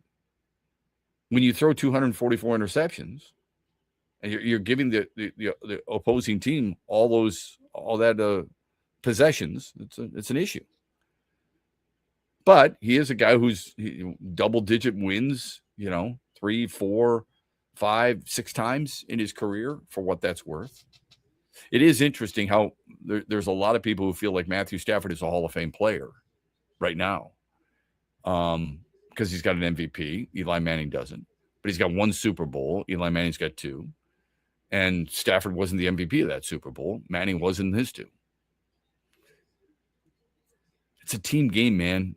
So much. They have lowered the bar so much in all these Halls of Fames that it's kind of driven me crazy. I don't think Russell Wilson was one. I don't think Eli Manning is one. And I don't think Jim Plunkett is one. But my standard's a lot higher than I think a lot of others. I don't have a vote either. So what difference does it make? How about some more text? Go ahead. Fire away. Yeah, I got one from John and Shepard over here. It's on Dylan Larkin. He says, has Dylan Larkin spoke publicly regarding his request? No. With both sides quiet, it does not help the silent assumptions. So he has not spoken publicly. That's number 1. I don't think he will. Yeah. Nor has the team. Nor would I suggest either to do that until it's over. Here's the debate that you're going to have with the Dylan Larkin situation. People think he holds all the cards. he goes to, because he's got a no trade for the next 2 years. Okay. If he goes to Steve Yzerman and says, I want to go to fill in the blank, Minnesota. All right. And Minnesota isn't going to put together a very competitive package. Steve Yzerman's not going to trade him. He's not. He already has a proven track record of doing that. He didn't do it right away for Jonathan Drouin. He didn't do it for Martin St. Louis. He wanted to make sure he was going to get what he thinks is the proper worth of the player he's trading. And I don't blame him. But everybody just assumes, well, you can't bring Dylan Larkin back. You can. It's uncomfortable. It's not ideal by any stretch. Do you want every reporter asking every player going up to Lucas Raymond? By the way, I mean, what have you noticed about Dylan Larkin? It becomes a sideshow. It's literally the definition of a sideshow. It's unavoidable at that point. Yeah, because every reporter is going to ask that of players. And every time Dylan Larkin talks, people are going to talk with him about, do you keep the C on his jersey? Probably not, right? How can you have a captain who wants to get the hell out of here? But that doesn't mean he holds all the cards, because Steve Yzerman has proven time and time again, I am not going to just get rid of you because you make a demand. I'm going to make sure I get what my organization deserves.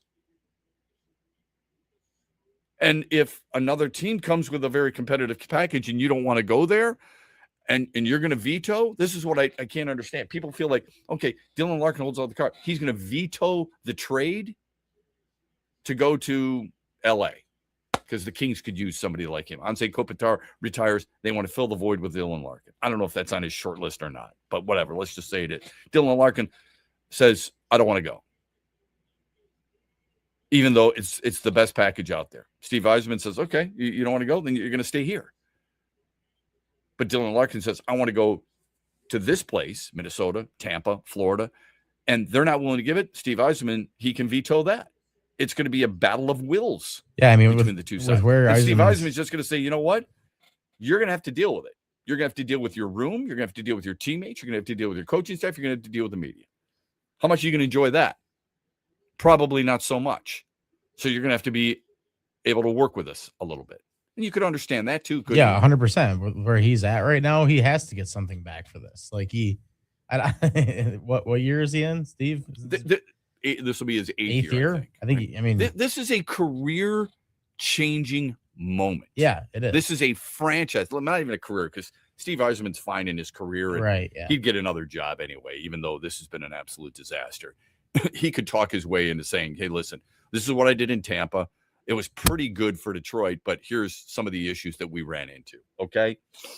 And find himself another job. There's plenty of guys. I mean, Ken Holland's reign at the end of Detroit was not great. He went to Edmonton. He's still around. All right. This is what happens with hockey people, but probably sports people in general, in front offices where people are still able to get jobs. Right after Bob Quinn left Detroit, did he become a consultant, I believe, which is a joke. Matt Patricia still has a job. All right. He became a defensive coordinator with the Ohio State Buckeyes. So the people will still take these guys because they feel like they have proven themselves. So this isn't going to, but this is a franchise changing move. You've got a chance to get something worth, you get a chance to turn this into a positive. Dylan Larkin is the best center, the best forward on the block right now. You get a chance to help your franchise and turn a negative into a positive. Think about it for a minute. If you're Steve Yzerman, you're sitting back, you're the ultimate competitor, always has been, always will be, right? And he's going to himself, okay, my captain wants out. It has made our organization look bad, and it's made me look bad. There's no other way. You have to come to grips with that. By saying that, here's how you spin it into a positive. What if I take him, I spin it off into 2 players and 2 draft picks, or 2 players who are going to help us with some jam a little bit, some sandpaper, some grit. Go ahead, use the cliche, and a first round pick. That's what I want. I get that out of whatever team I send him to, and these guys help turn it around right away. And that's how you have to believe, right? But you can turn this into a positive because right now, Dylan Larkin is seen as the bad guy. Whether you like it or not, whether you believe it or not, the masses feel like he's in the wrong. He's going to demand a trade. He doesn't believe in this team. He doesn't believe in this city. How come you weren't part of the solution? You're the one who asked for more help. Steve Eisman said we want our best players to be our leaders and elevate their game in the postseason, or to get at the end of the regular season to get to the postseason. And yet Dylan Larkin, how many 5-on-5 goals did he have in March? Not a lot. That's what, right. So that's what people start to dig into, Andy. And then they come up with this conclusion. He was part of the problem too. Yep. You can blame it on Yzerman, but where's Larkin's leadership over the last 4 Marches to get his team into the postseason? And they start breaking down his numbers. And then they come to the realization, you know what? Maybe Steve Eisman can do something about this and turn it into a positive. I think there's a lot of people who are feeling that way right now. There's definitely a lot of people that are thinking that this could end up being a good thing for the Red Wings. Like, you can easily talk yourself and convince yourself on it with how Dylan Larkin's his teams have done it since he's been a captain. What's gonna dominate more? Tarek Skubal in his trade situation, or Dylan Larkin in his trade situation? I mean, I feel like with the MLB deadline, if the Tigers are like officially out of it, I think the Skubal one would be a little bigger. But yeah, I just read 2 more articles over the weekend about the best trade options for the Tigers and Tarek Skubal. The Dodgers are, of course, in that conversation. They're always going to be. The Yankees are in that conversation. I personally don't. I think the Yankees need something other than a starting pitcher, because Schlittler's been really good. Rodon's been good, and Cole is back, but whatever. The Padres are part of that, even though they've been absolute, dog do over the last 3 weeks. The Blue Jays have been mentioned in it, and the Cubs and Rays, which is kind of interesting because I thought the Brewers, the Brewers have the deepest farm system, and some people might suggest that the Brewers could be part of it. But that was one article, okay? I look at another one, and they're talking about Skubal and Freddie Peralta. This is from CBS Sports, being the number one places where you could go. And rental aces in the past don't fetch franchise-changing trade packages, is what they wrote. Zach Greinke to the Angels, Cliff Lee to the Phillies, David Price to the Blue Jays, CC Sabathia to the Brewers. They were not franchise-changing. Detroit doesn't need high AAA prospects. They need young big leaguers. So they hope to buck that trend. So that is pretty consistent. If you look at MLB websites, that's the focus of a lot of them. If you look at NHL websites, the focus has been Dylan Larkin. So you can understand why that's a pretty good debate. Which one dominates more of the headlines? It depends on the sport you're following. When we come back, we'll dive into some football and a little bit of a trivia, quick quiz for Andy McDonald when we come back. After this, brought to you by Meijer. Dad, here's 3 reasons why we should go to the Meijer LPGA Classic for Simply Give. Okay. 1, you can spend Father's Day weekend with some real golfers. Ouch. 2, it's a good time for a good cause. Foodie fun, family fun, and fun helping feed neighbors in need. And 3. 3, do you really need another reason? Join the fun June 18th through 21st at the Meijer LPGA Classic for Simply Give. Learn more and get tickets at MeijerLPGAClassic.com. Huge here for my good friend Josh Garvey and the team at Dorn Mayhew, West Michigan, one of the world's top accounting, CPA, and business firms. Their worldwide headquarters are in Troy, Michigan, on the east side of the state. And Josh and his team connect with all the sports fans and businesses across Michigan. They bring you John Beeline on the Huge Show. They bring you Lomas Brown during the Lion season. They are a top shelf team when it comes to growth and understanding what their clients need. And mix in when we do the Beat Huge contest or the NCAA March Madness brackets. Thank you, Josh Garvey, for what you do for the Huge Show and the Michigan Sports Network. Simple and easy. Just find Dorn Mayhew on all the social networks or just Google Dorn Mayhew and find out how they can help your business. And again, a special thanks to Josh Garvey and the Dorn Mayhew team in West Michigan. The stock market goes up and then it goes down. It's fine while you're saving for retirement, but as you get closer to retirement, it can cause stress. Mitch Lyons here, founder of Mitch Lyons Wealth. In my NFL days, this season could be a real roller coaster and a lot of fun, but roller coasters in retirement aren't as much fun. Do world events have you wondering if your retirement is safe? Will your money last even if the stock market were to take a dive? Have you had your retirement account stress tested to see what kind of risk you're actually taking? Let's not leave your retirement to chance. Hope is not a plan. Contact the pros at Mitch Lyons Wealth today and put us to work for you. Let's ensure your plan works even if the stock market doesn't. Text PLAN, P-L-A-N, to 844-867-8335. That's PLAN to 844-867-8335. MitchLyonsWealth.com, your best game plan to protect, grow, and win retirement. Investment advisory services are offered through MLW Advisory Services, LLC, DBA Mitch Lyons Wealth, a registered investment advisor. Huge here for the incredible Crystal Mountain Resort in Thompsonville, Michigan. If you've never experienced the mountain, it's unbelievable. They offer up 36 holes of championship golf, Betsy Valley, Mountain Ridge, accommodations, a ton of choices. Go to crystalmountain.com, see everything for yourself. One of the top spas in America. They can handle businesses, small groups, big groups, your buddies, the ladies, and more. Book your getaway now at crystalmountain.com. That's crystalmountain.com.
kind of interesting, isn't it? Seriously, that you haven't heard a lot from Dylan Larkin or the Red Wings organization. I wouldn't expect to hear from Dylan Larkin. Welcome back. Final hour of the program. We're brought to you by Soaring Eagle Casino. I think it'd be kind of odd if Dylan Larkin did talk about it already. He probably didn't want it to get out in the first place, I wouldn't think. But yeah, it would require a sit down with a trusted friend who's going to ask you fair but tough questions. But it would another reason is part of it is the answers have to be blatantly honest, and that makes everybody look even worse. Right? What's the first question you ask him? When did your relationship with Steve Yzerman start to deteriorate? That's the first thing I'd like to know. I mean, yeah, for sure. There are certain flies on the. There are certain conversations or the lack thereof where you'd like to be a fly on the wall in certain, right? In the history of this city and this state, certain questions. Wouldn't you love to know? I always use this as the example. Bill Davidson talking to Isaiah Thomas on why he's not going to be the president of the Pistons. Why did he choose Tom Wilson over Isaiah Thomas? What else? Wouldn't you love to have known what Bo Schembechler was having a conversation of why you would fire Ernie Harwell? Those are two. Give me another one. Give me another one where you're like, oh my God, why in the world what in the world was being said at this time? Trying to think of one that would really get me like that. Bill Davidson, when Mr. Davidson, when did you no longer want to be associated with Larry Brown?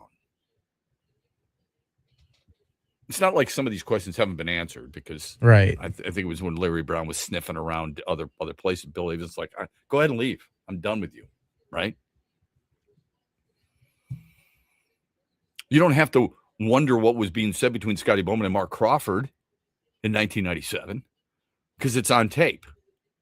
The screaming, the yelling, what they were saying to one another, it's out there. But there are certain things that we still would love answers to that we haven't received answers to, right?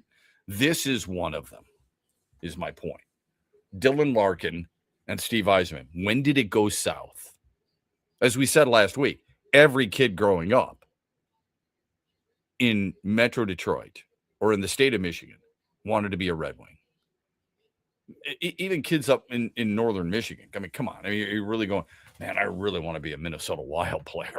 No, that's the ultimate. Red Wings. Yeah. And it wasn't, hey, you know what? I'm a Green Bay Packers fan, so I'd much rather play for the Green Bay Gamblers of the USHL than I would the Detroit Red Wings. No. You want to be a Red Wing. You're not dreaming of being Columbus. You're not dreaming of being a Minnesota Wild. You're dreaming of being a Red Wings fan. Dylan Larkin was in Waterford, Michigan. It's a suburb of Detroit. Okay? With a clear path, it's 30 minutes away from downtown Detroit. You're going to Joe Louis Arena. You're playing there as a member of the Michigan Wolverines in the GLI or an NCAA tournament. Okay? And then you play in Grand Rapids. You're still in your home state. This is where I want to raise my family. This is what I love about the state of Michigan. I grew up playing hockey in my basement in Waterford, playing for the National Team Development Program, playing at the University of Michigan, playing in Grand Rapids for the Griffins, and now the Red Wings. I am living the dream. The only thing that needs to be completed is what? Winning, at least getting to the playoffs, but winning a Stanley Cup. I want to hoist it above my head as a Red Wing. And his hero was Steve Yzerman. Like most kids growing up in Metro Detroit's hero was Steve Yzerman. And if it wasn't Yzerman, at least he was on the list. Yeah, you weren't not thinking about him, that's for sure. Right. Now suddenly you're working for him. You're like, this is unbelievable. Hand in hand, I'm going to bust my tail. Hand in hand, and we're going to do it. Where is it? Yeah, well, I mean, until he speaks publicly about it or talks about it, everybody's going to assume it's that press conference last year, I think. Is like when things started to go wrong. Yeah, last year, right. Yep. When he was hoping for more. you would think that's when it went wrong. Because that's where your mind immediately goes to. You just think about that day. Like that's Justifiably so. Yep. I mean, you're logical. You're a logical person. There aren't many of those left in our world, but you're a logical person. That's where it goes. And then to find out, and you know damn well they talked about this, while they're fighting for gold, you don't think Dylan Larkin and Quinn Hughes at some point said, hey, man, I could have been your teammate? Or Larkin said to him, hey, just out of curiosity, pass me another beer, right? Hey, the bowl of chips is over there. Hey, Quinn, just out of what was it that went astray between you and Steve? I'll tell you, man. You got the clicker? Yeah, okay, let's change the channel. I'll tell you, he didn't want to do this, and this. Oh. Come on. This is what dudes do. They talk about stuff like this. So that happens.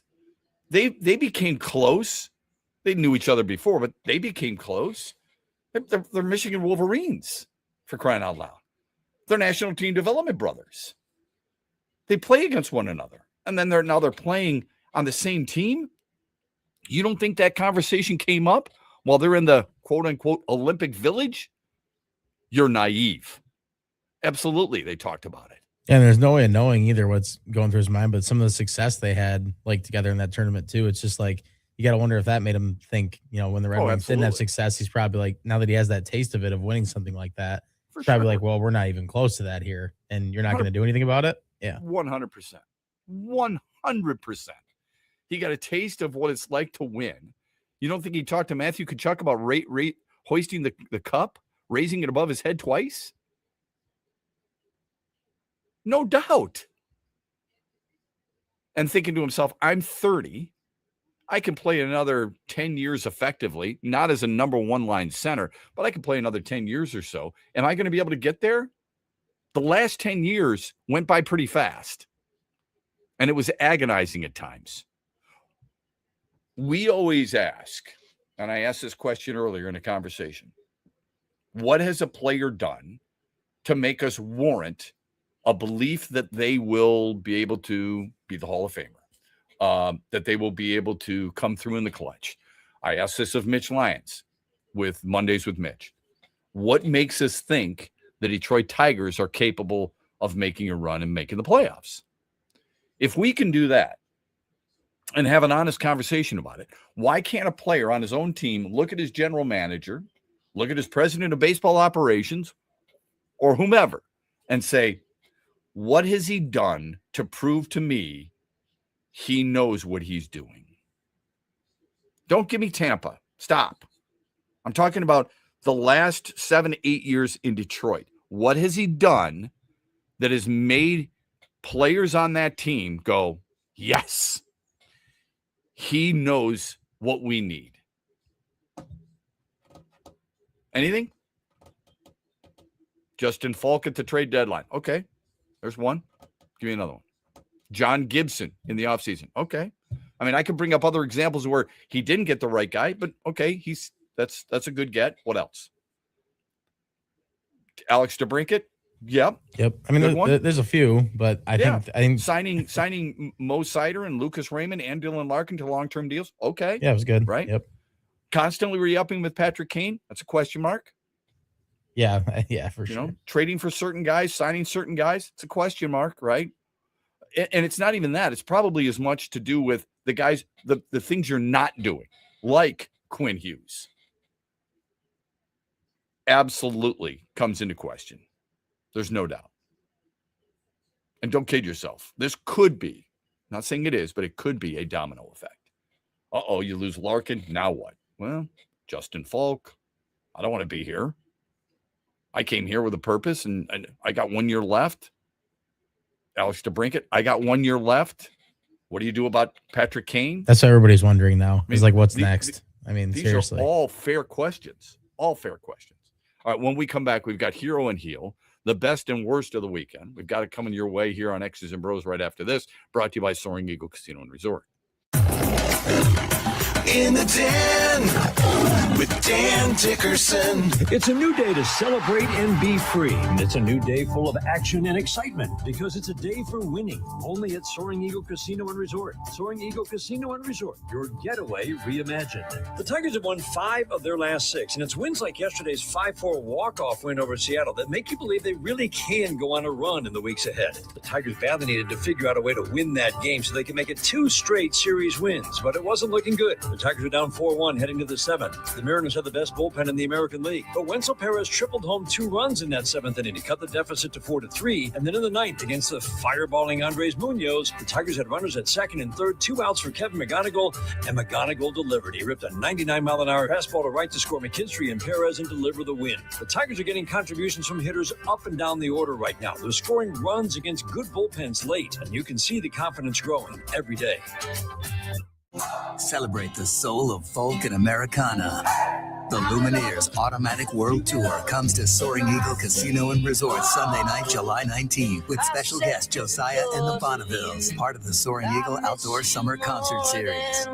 Tickets start at $67 and are on sale now at the box office or online at etix.com. Showtime 8 p.m. See the Lumineers live with Josiah and the Bonnevilles, July 19th at Soaring Eagle Casino, SoaringEagleCasino.com.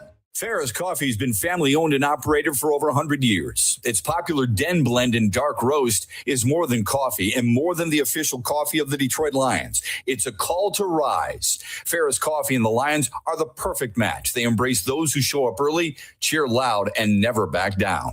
Den Blend is perfectly roasted in Grand Rapids and provides the ultimate fuel for fans who wake up and roar. Whether you're tailgating at the game or cheering from your couch, Den Blend is your go-to coffee for your game day ritual. What's up, Michigan? You're listening to my good friend Shep. The Huge Show is coming up later today at 3, right here on the Michigan Sports Network.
we get to celebrate a walk-off in front of our fans against one of the best closers in baseball, a really good team, a team that eliminated us last year.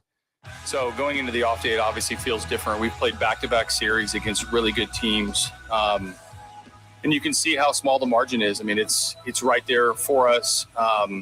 We're trying to not to talk about what we're not doing or what we didn't do or how May went. We're trying to focus on what we're doing now and bringing this energy. Our fans were great this weekend. Our energy in the dugout was great. We never thought we were out of it. AJ Hinch found his team's comeback win yesterday. Pretty cool stuff. And the margin for error is so slim, right? By the way, this is an anniversary today, June 8th. On this date in 1989, ready? The Pittsburgh Pirates were beating the Phillies 10-0 in the first inning. Scored 10 runs in the first inning. Pittsburgh announcer Jim Rooker said on the radio, quote, "If we lose this game, I'm going to walk back to Pittsburgh." Phillies came back and won 15-11. He walked from Philly to Pittsburgh on that day. Charity raised $81,000. So pretty cool stuff. Let's get to Hero and Heels. All right. Every Monday, 8:18. This is what we do. Your best and worst of the weekend. Here's my hero. West Virginia baseball. Andy's right now is going, what the hell are you talking about? Yeah.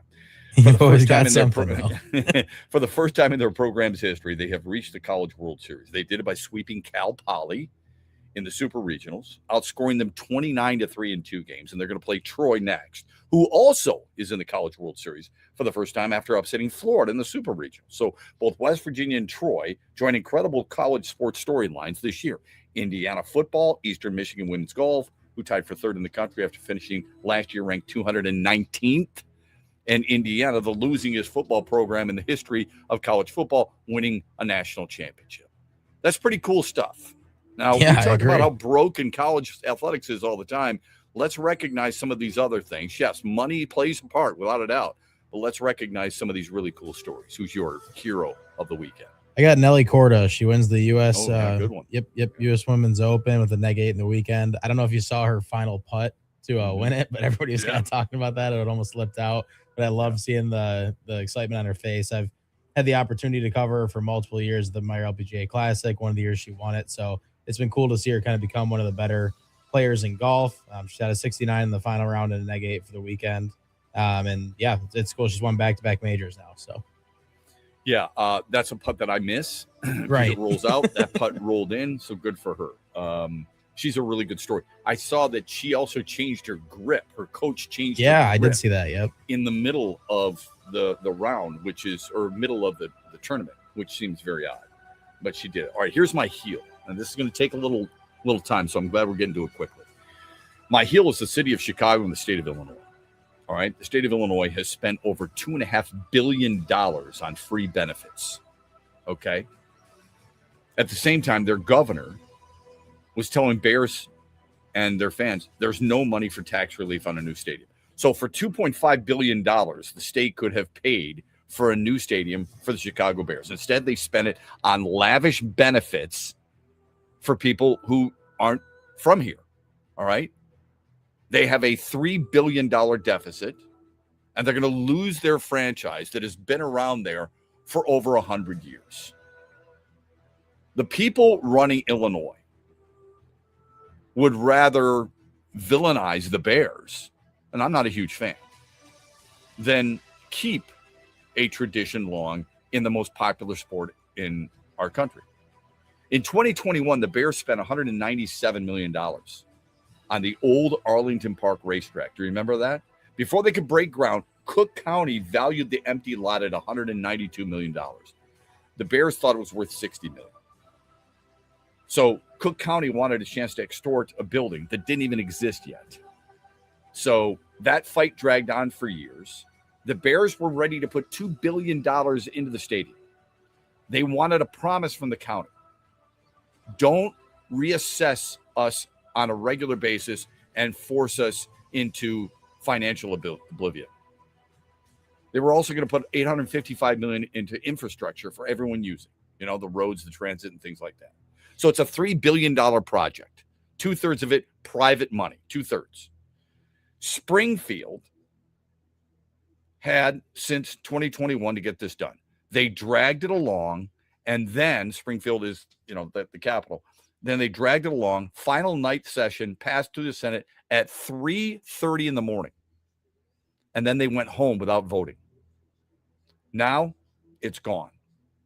So much for that. And Pritzker, the governor of Illinois, called the team an $8.5 billion valued business that doesn't need propping up. Let me ask you a question. Do you think there's any NFL city that throws public money into a stadium? I'm not a huge fan of it, but I understand. If you're 2/3 privately funded, what's wrong with a third? Because the return is real. Tourism is real. Hotels are real. Restaurants are real. Jobs are real, right? Game day opportunities are real. Property tax, huge development. Illinois sat on this for years. So the Bears lost their stadium. Illinois lost their team. The $2 billion, the $53 million in taxes per year, they left. They're done. Now what? Companies are leaving. Boeing left for Virginia. Caterpillar left for Texas. Citadel left for Miami. Now the Bears are moving. It's wild. Indiana didn't outbid anybody, Andy. Yeah, it's insane that they're letting it happen. Illinois chose, instead of collecting $53 million a year, they chose zero. And now the Bears are going to be in Indiana. Is it a huge deal? Probably not. I mean, the Lions were in Pontiac. The Jets and Giants don't play in New York. They play in New Jersey. Dallas doesn't play in Dallas. They play in Arlington. So if this is not unique, it's just weird that it's Soldier Field, which is one of the oldest stadiums in football, is no longer going to be occupied and play football there. Who's your heel? My heel is Josh Naylor. I'm sure plenty of people heard about him over the weekend. I mean, I get it. If you like Cole Keith kind of said this weekend, if you play in your team, you'd probably love him. But there's a couple of times for me where when he did slide into second at Glaber in that one game, I feel like that wasn't talked about enough. Looks like he could have hurt somebody. And then it seemed like he almost tried to do it again. He's definitely not trying to prevent an injury, that's for sure, with a couple of those slides. And then running into McGonigal at first base. I mean, maybe it was just the same time, but he definitely could have flipped that ball to the pitcher, I feel like. So there's just a couple instances for me where I don't really get it. Does it probably get in their head? Yeah, 100%. That's what he's trying to do. But, yeah, I think it was a little satisfying, which he almost – again, the play where he slid into second yesterday where he got caught stealing, where he does that so well. He still ran into McKinstry on that play pretty brutally. So, yeah, there's just I just am not a huge fan. And maybe he's just one of those guys that drives me nuts, but that's my heel. I'm with you on that. It is interesting, though, and I'm not taking aim at you about this, but it is interesting. If we had that player, Isaiah Stewart, we love him. I mean, he plays the game the rough way. The tough way. He goes hard into bases. I don't have any problem going hard into second base. What's the big deal? Don't tell me that you want it the way it used to be, old school stuff, and then complain that a guy goes hard into second base against your team. I want guys going hard into second base. I want Kirk Gibson back in the day. That's the way it was. Get the hell out of the way. Yeah, like AJ said, he's like, it's the only reason it's like a bad thing to him is that it's 2026. Otherwise, it's like he had to remind himself what era he was in because it was pretty normal to him that people were doing that. So. Exactly right. And when people go, well, you're worried that somebody's going to get hurt. I don't want players should have more respect for other players. But you can play the game hard at the same time, can't you? I hope so. I'm not a big Josh Naylor fan either, by the way. Yeah, well, I don't even the throwing the shield at I don't know if he threw it or if he dropped it or whatever at Dingler too. It's just how can you do that many things in one series to get called out? I mean, it seems pretty common. What I do like is that remember he came from Cleveland, so there was a little bit of angst toward the Tigers. Yep. He probably doesn't like him very much. You know who we like? We like Mike Payton. Mike Payton, A to Z Sports. He's going to join us to talk Lions on the other side and football. We're going to talk about the Bears. We're going to talk about the Lions. We're talking a lot of Russell Wilson. We'll try to get to all that coming up here with Mike Payton of A to Z Sports next, brought to you by Soaring Eagle Casino and Resort. Dad, here's 3 reasons why we should go to the Meyer LPGA Classic for Simply Give. Okay. 1, you can spend Father's Day weekend with some real golfers. Ouch. 2, it's a good time for a good cause. Foodie fun, family fun, and fun helping feed neighbors in need. And 3? 3, do you really need another reason? Join the fun June 18th through 21st at the Meyer LPGA Classic for Simply Give. Learn more and get tickets at MeyerLPGAClassic.com. In the Den with Dan Dickerson. It's a new day to celebrate and be free. It's a new day full of action and excitement because it's a day for winning. Only at Soaring Eagle Casino and Resort. Soaring Eagle Casino and Resort, your getaway reimagined. The Tigers have won 5 of their last 6, and it's wins like yesterday's 5-4 walk-off win over Seattle that make you believe they really can go on a run in the weeks ahead. The Tigers badly needed to figure out a way to win that game so they can make it 2 straight series wins, but it wasn't looking good. The Tigers are down 4-1 heading to the 7th. The Mariners had the best bullpen in the American League, but Wenzel Perez tripled home 2 runs in that 7th inning to cut the deficit to 4-3. And then in the 9th, against the fireballing Andres Munoz, the Tigers had runners at 2nd and 3rd, 2 outs for Kevin McGonigal, and McGonigal delivered. He ripped a 99-mile-an-hour fastball to right to score McKinstry and Perez and deliver the win. The Tigers are getting contributions from hitters up and down the order right now. They're scoring runs against good bullpens late, and you can see the confidence growing every day.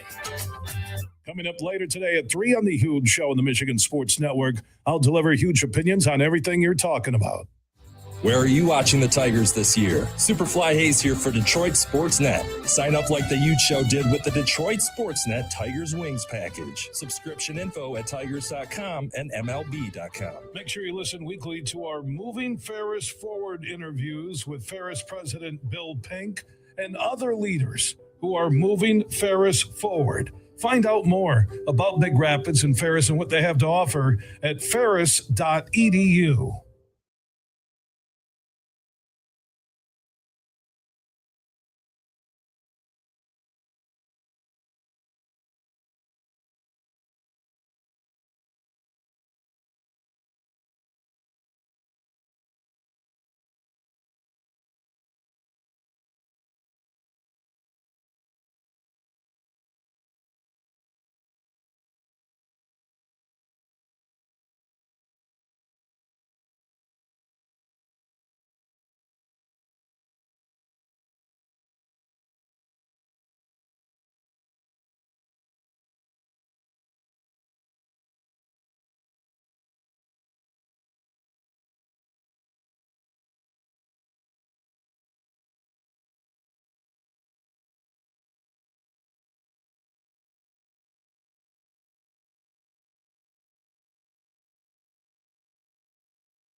35 after the hour. Welcome back. Mike Payton, A to Z Sports, is going to join us here in a moment. Just a quick reminder, DraftKings Sports is live in all 50 states. That means here in Michigan, 2 teams left, 1 trophy.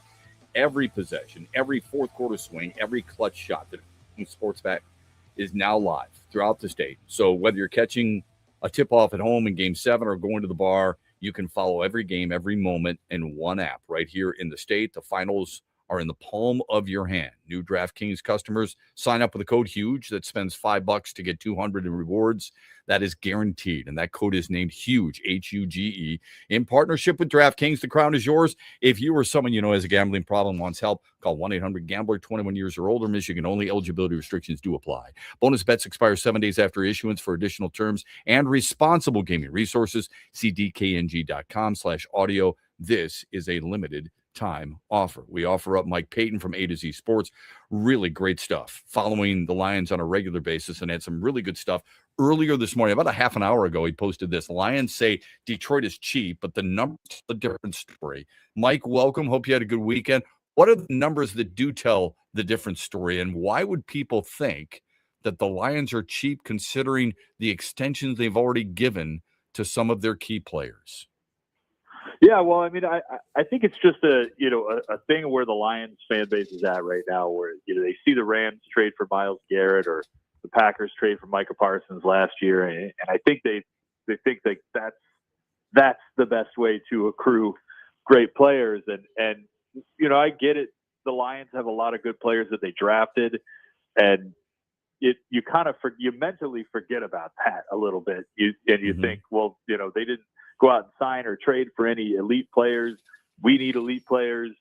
And you forget, well, we already have a bunch of elite players. You know what I'm saying? Like the Lions just already have a bunch of those guys. And it's just not sexy that they're extending people, that they want those big dopamine hits on the big trades. But and that leads people to this idea that, well, Brad Holmes is just not doing anything. He's signing a bunch of guys to 1-year deals. But when you look at it, the Lions are spending more money on defense this year than the Packers, the Rams, the 49ers, the Eagles, the Bills, the teams that Lions fans say that the Lions need to be more like.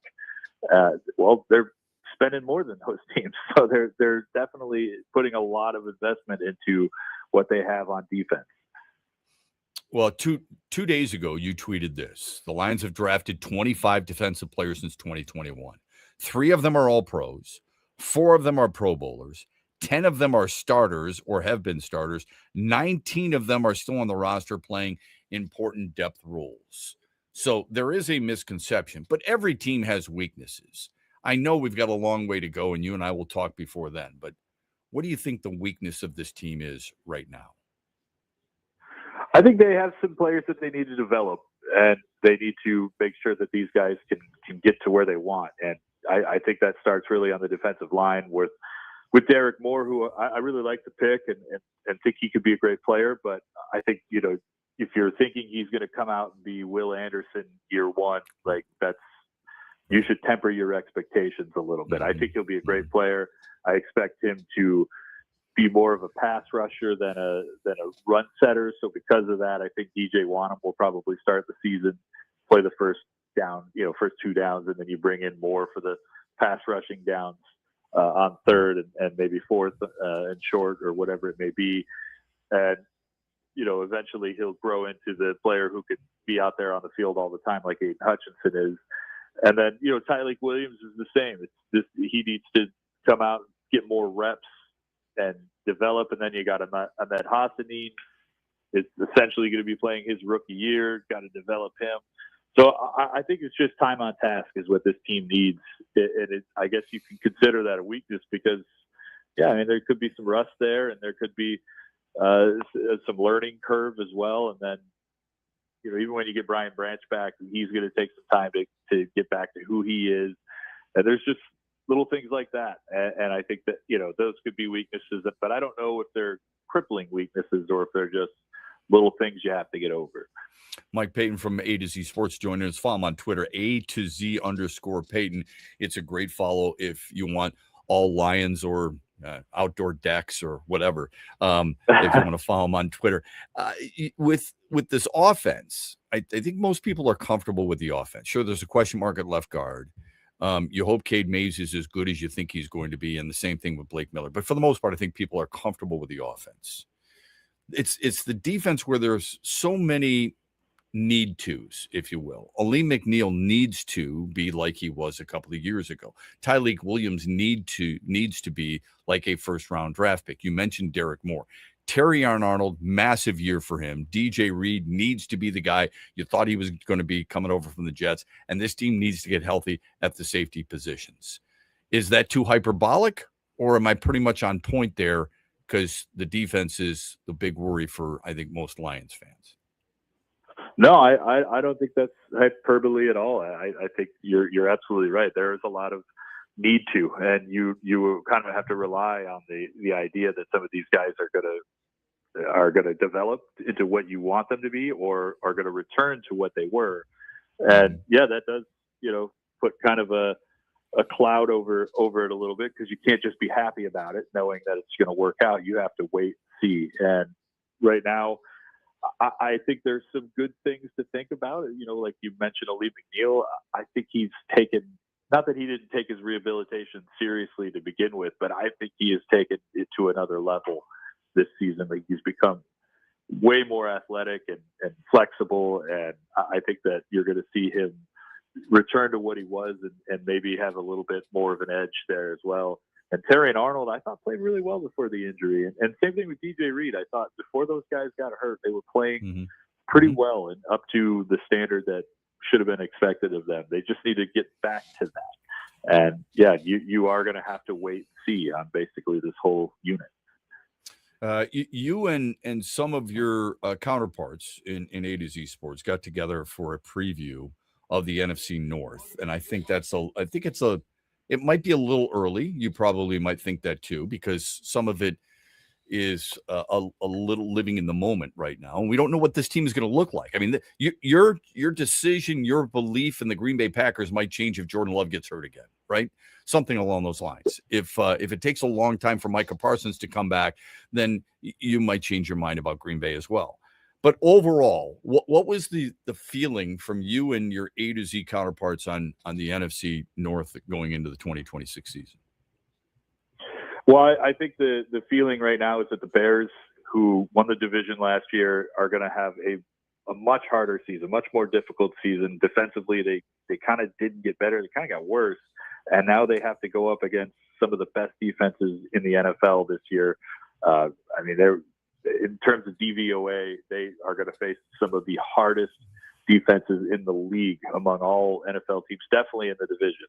And then, the Lions, on the flip side of that, have to face some of the easiest ones. The Vikings have the easiest schedule in terms of defensive DVOA. But again, we don't really know what Kyler Murray is at this point. So there's that. And, the Cardinals just gave up on him. Is he the guy, or is it the Cardinals' fault, or is it Kyler Murray's fault? We're going to have to find out.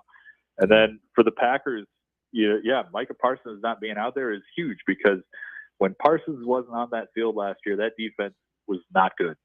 And he's the glue holding that whole thing together. So if you don't get him back until October, the damage could be done for them by then. It's a great point.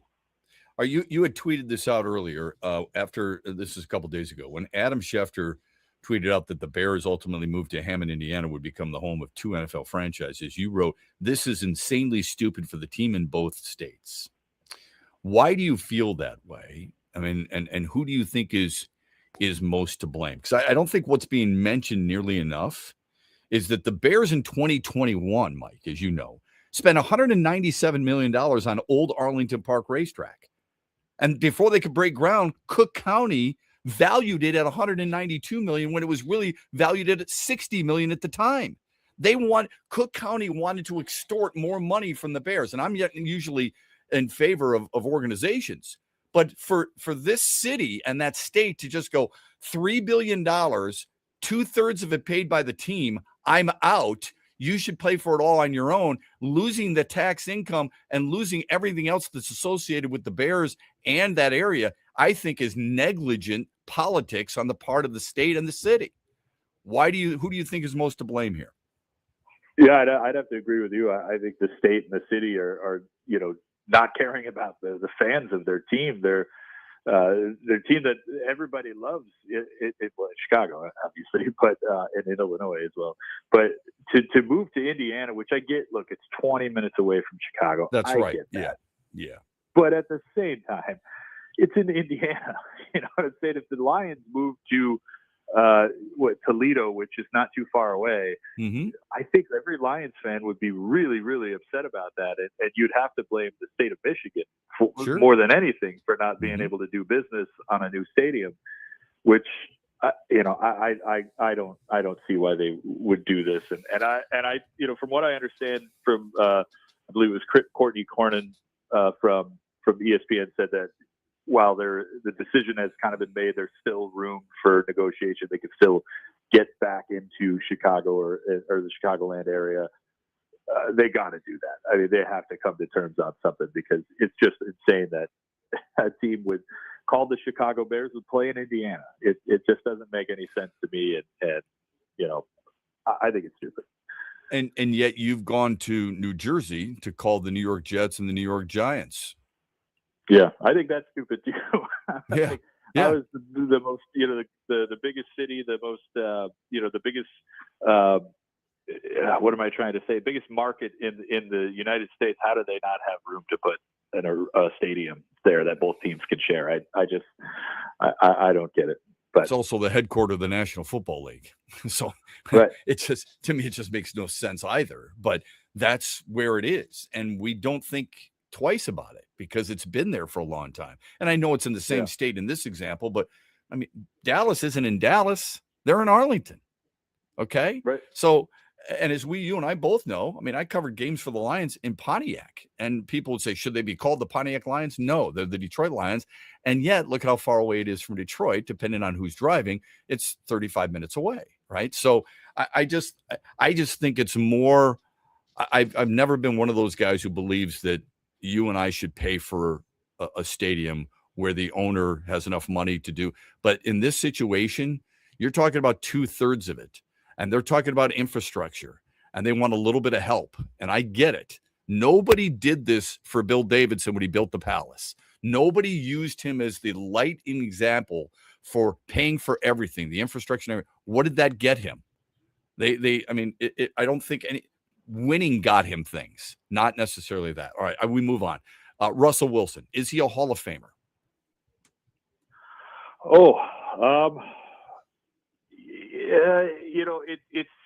It's hard because you have to debate whether or not moments and championships and all that stuff really matter, because sometimes I think guys get put into the Hall of Fame more on reputation than they do on their accomplishments. But I mean, Russell's kind of got it all, right? He's got a couple Super Bowl rings. He's got some great moments that you can remember. I think maybe not right away, obviously not first ballot, but I think at some point, I think he probably could go in.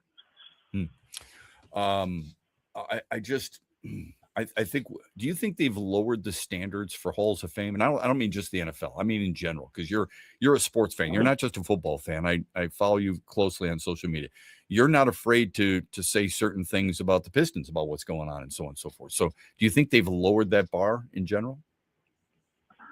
I think it's still pretty hard to get into the Football Hall of Fame. I think it's pretty easy to get into the Basketball Hall of Fame. Now, I think a lot of guys that, I mean, if we're talking about statistically, like Dennis Rodman, unbelievable defensive player, but he wasn't a great scorer or anything. I think Dennis Rodman is a Hall of Famer, but I could understand why, you know what I'm saying? I can understand why some people might have some pause about a player like that, over some other great scorers that maybe who were more prolific in helping their team put points on the board, as opposed to just being a really good defensive player. But I think it's easier to get into the Basketball Hall of Fame, but definitely I'm talking myself in circles a little bit here, Matt. But, all right, last one for you. Last one. You've had a chance to get to know Drew Petzing a little bit better at camp. What's your impression of him, the new offensive coordinator? I think he's a really smart guy. I think I really like what he's kind of bringing to the table, although, we haven't fully seen everything quite yet, but I expect this to be almost like a Ben Johnson light type of situation where he's going to have kind of the same, thought process and how can we get things onto the field in different creative ways and how can we find the end zone in using all the weapons that they have. And I think a lot of attention, not enough attention, I should say, has been paid to the amount of receivers that they're going to have and the amount of tight ends that they're going to be using. And I think you're going to see Greg Dortch a lot more than you think. I think you're going to see, you might have seen Kendrick Law a little bit more heading out towards ACL. And I think you'll see a Tesla a lot kind of in that Josh Reynolds type of form where it's a lot of big plays, red zone, contested catch type. I think you're going to see a lot of guys getting the ball. And it's not going to be just St. Brown and J-Mo and Jameer. I think there's going to be a real party where everybody gets something. Always appreciate the perspective, and I love following you on social media. Good luck with the deck, and keep up the great work with the Lions. Thanks, Mike. Appreciate the time, buddy. Thanks, Matt. The deck is gone. I'm happy about it. Yeah, good for you. Been there, done that. It's an absolute pain in the ass, but you've done a good job with it. Have a great week.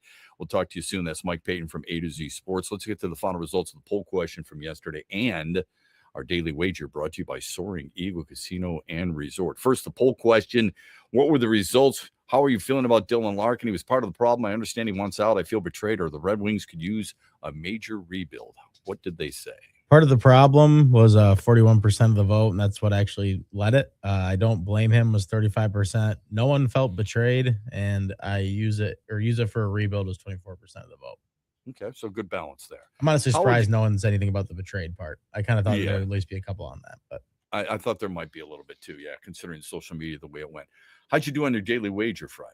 Daily wager went good again. I took a Cat to get 12 rebounds, and it was plus money. He got 13, so he's continued to play good throughout the playoffs, no matter what you think of him.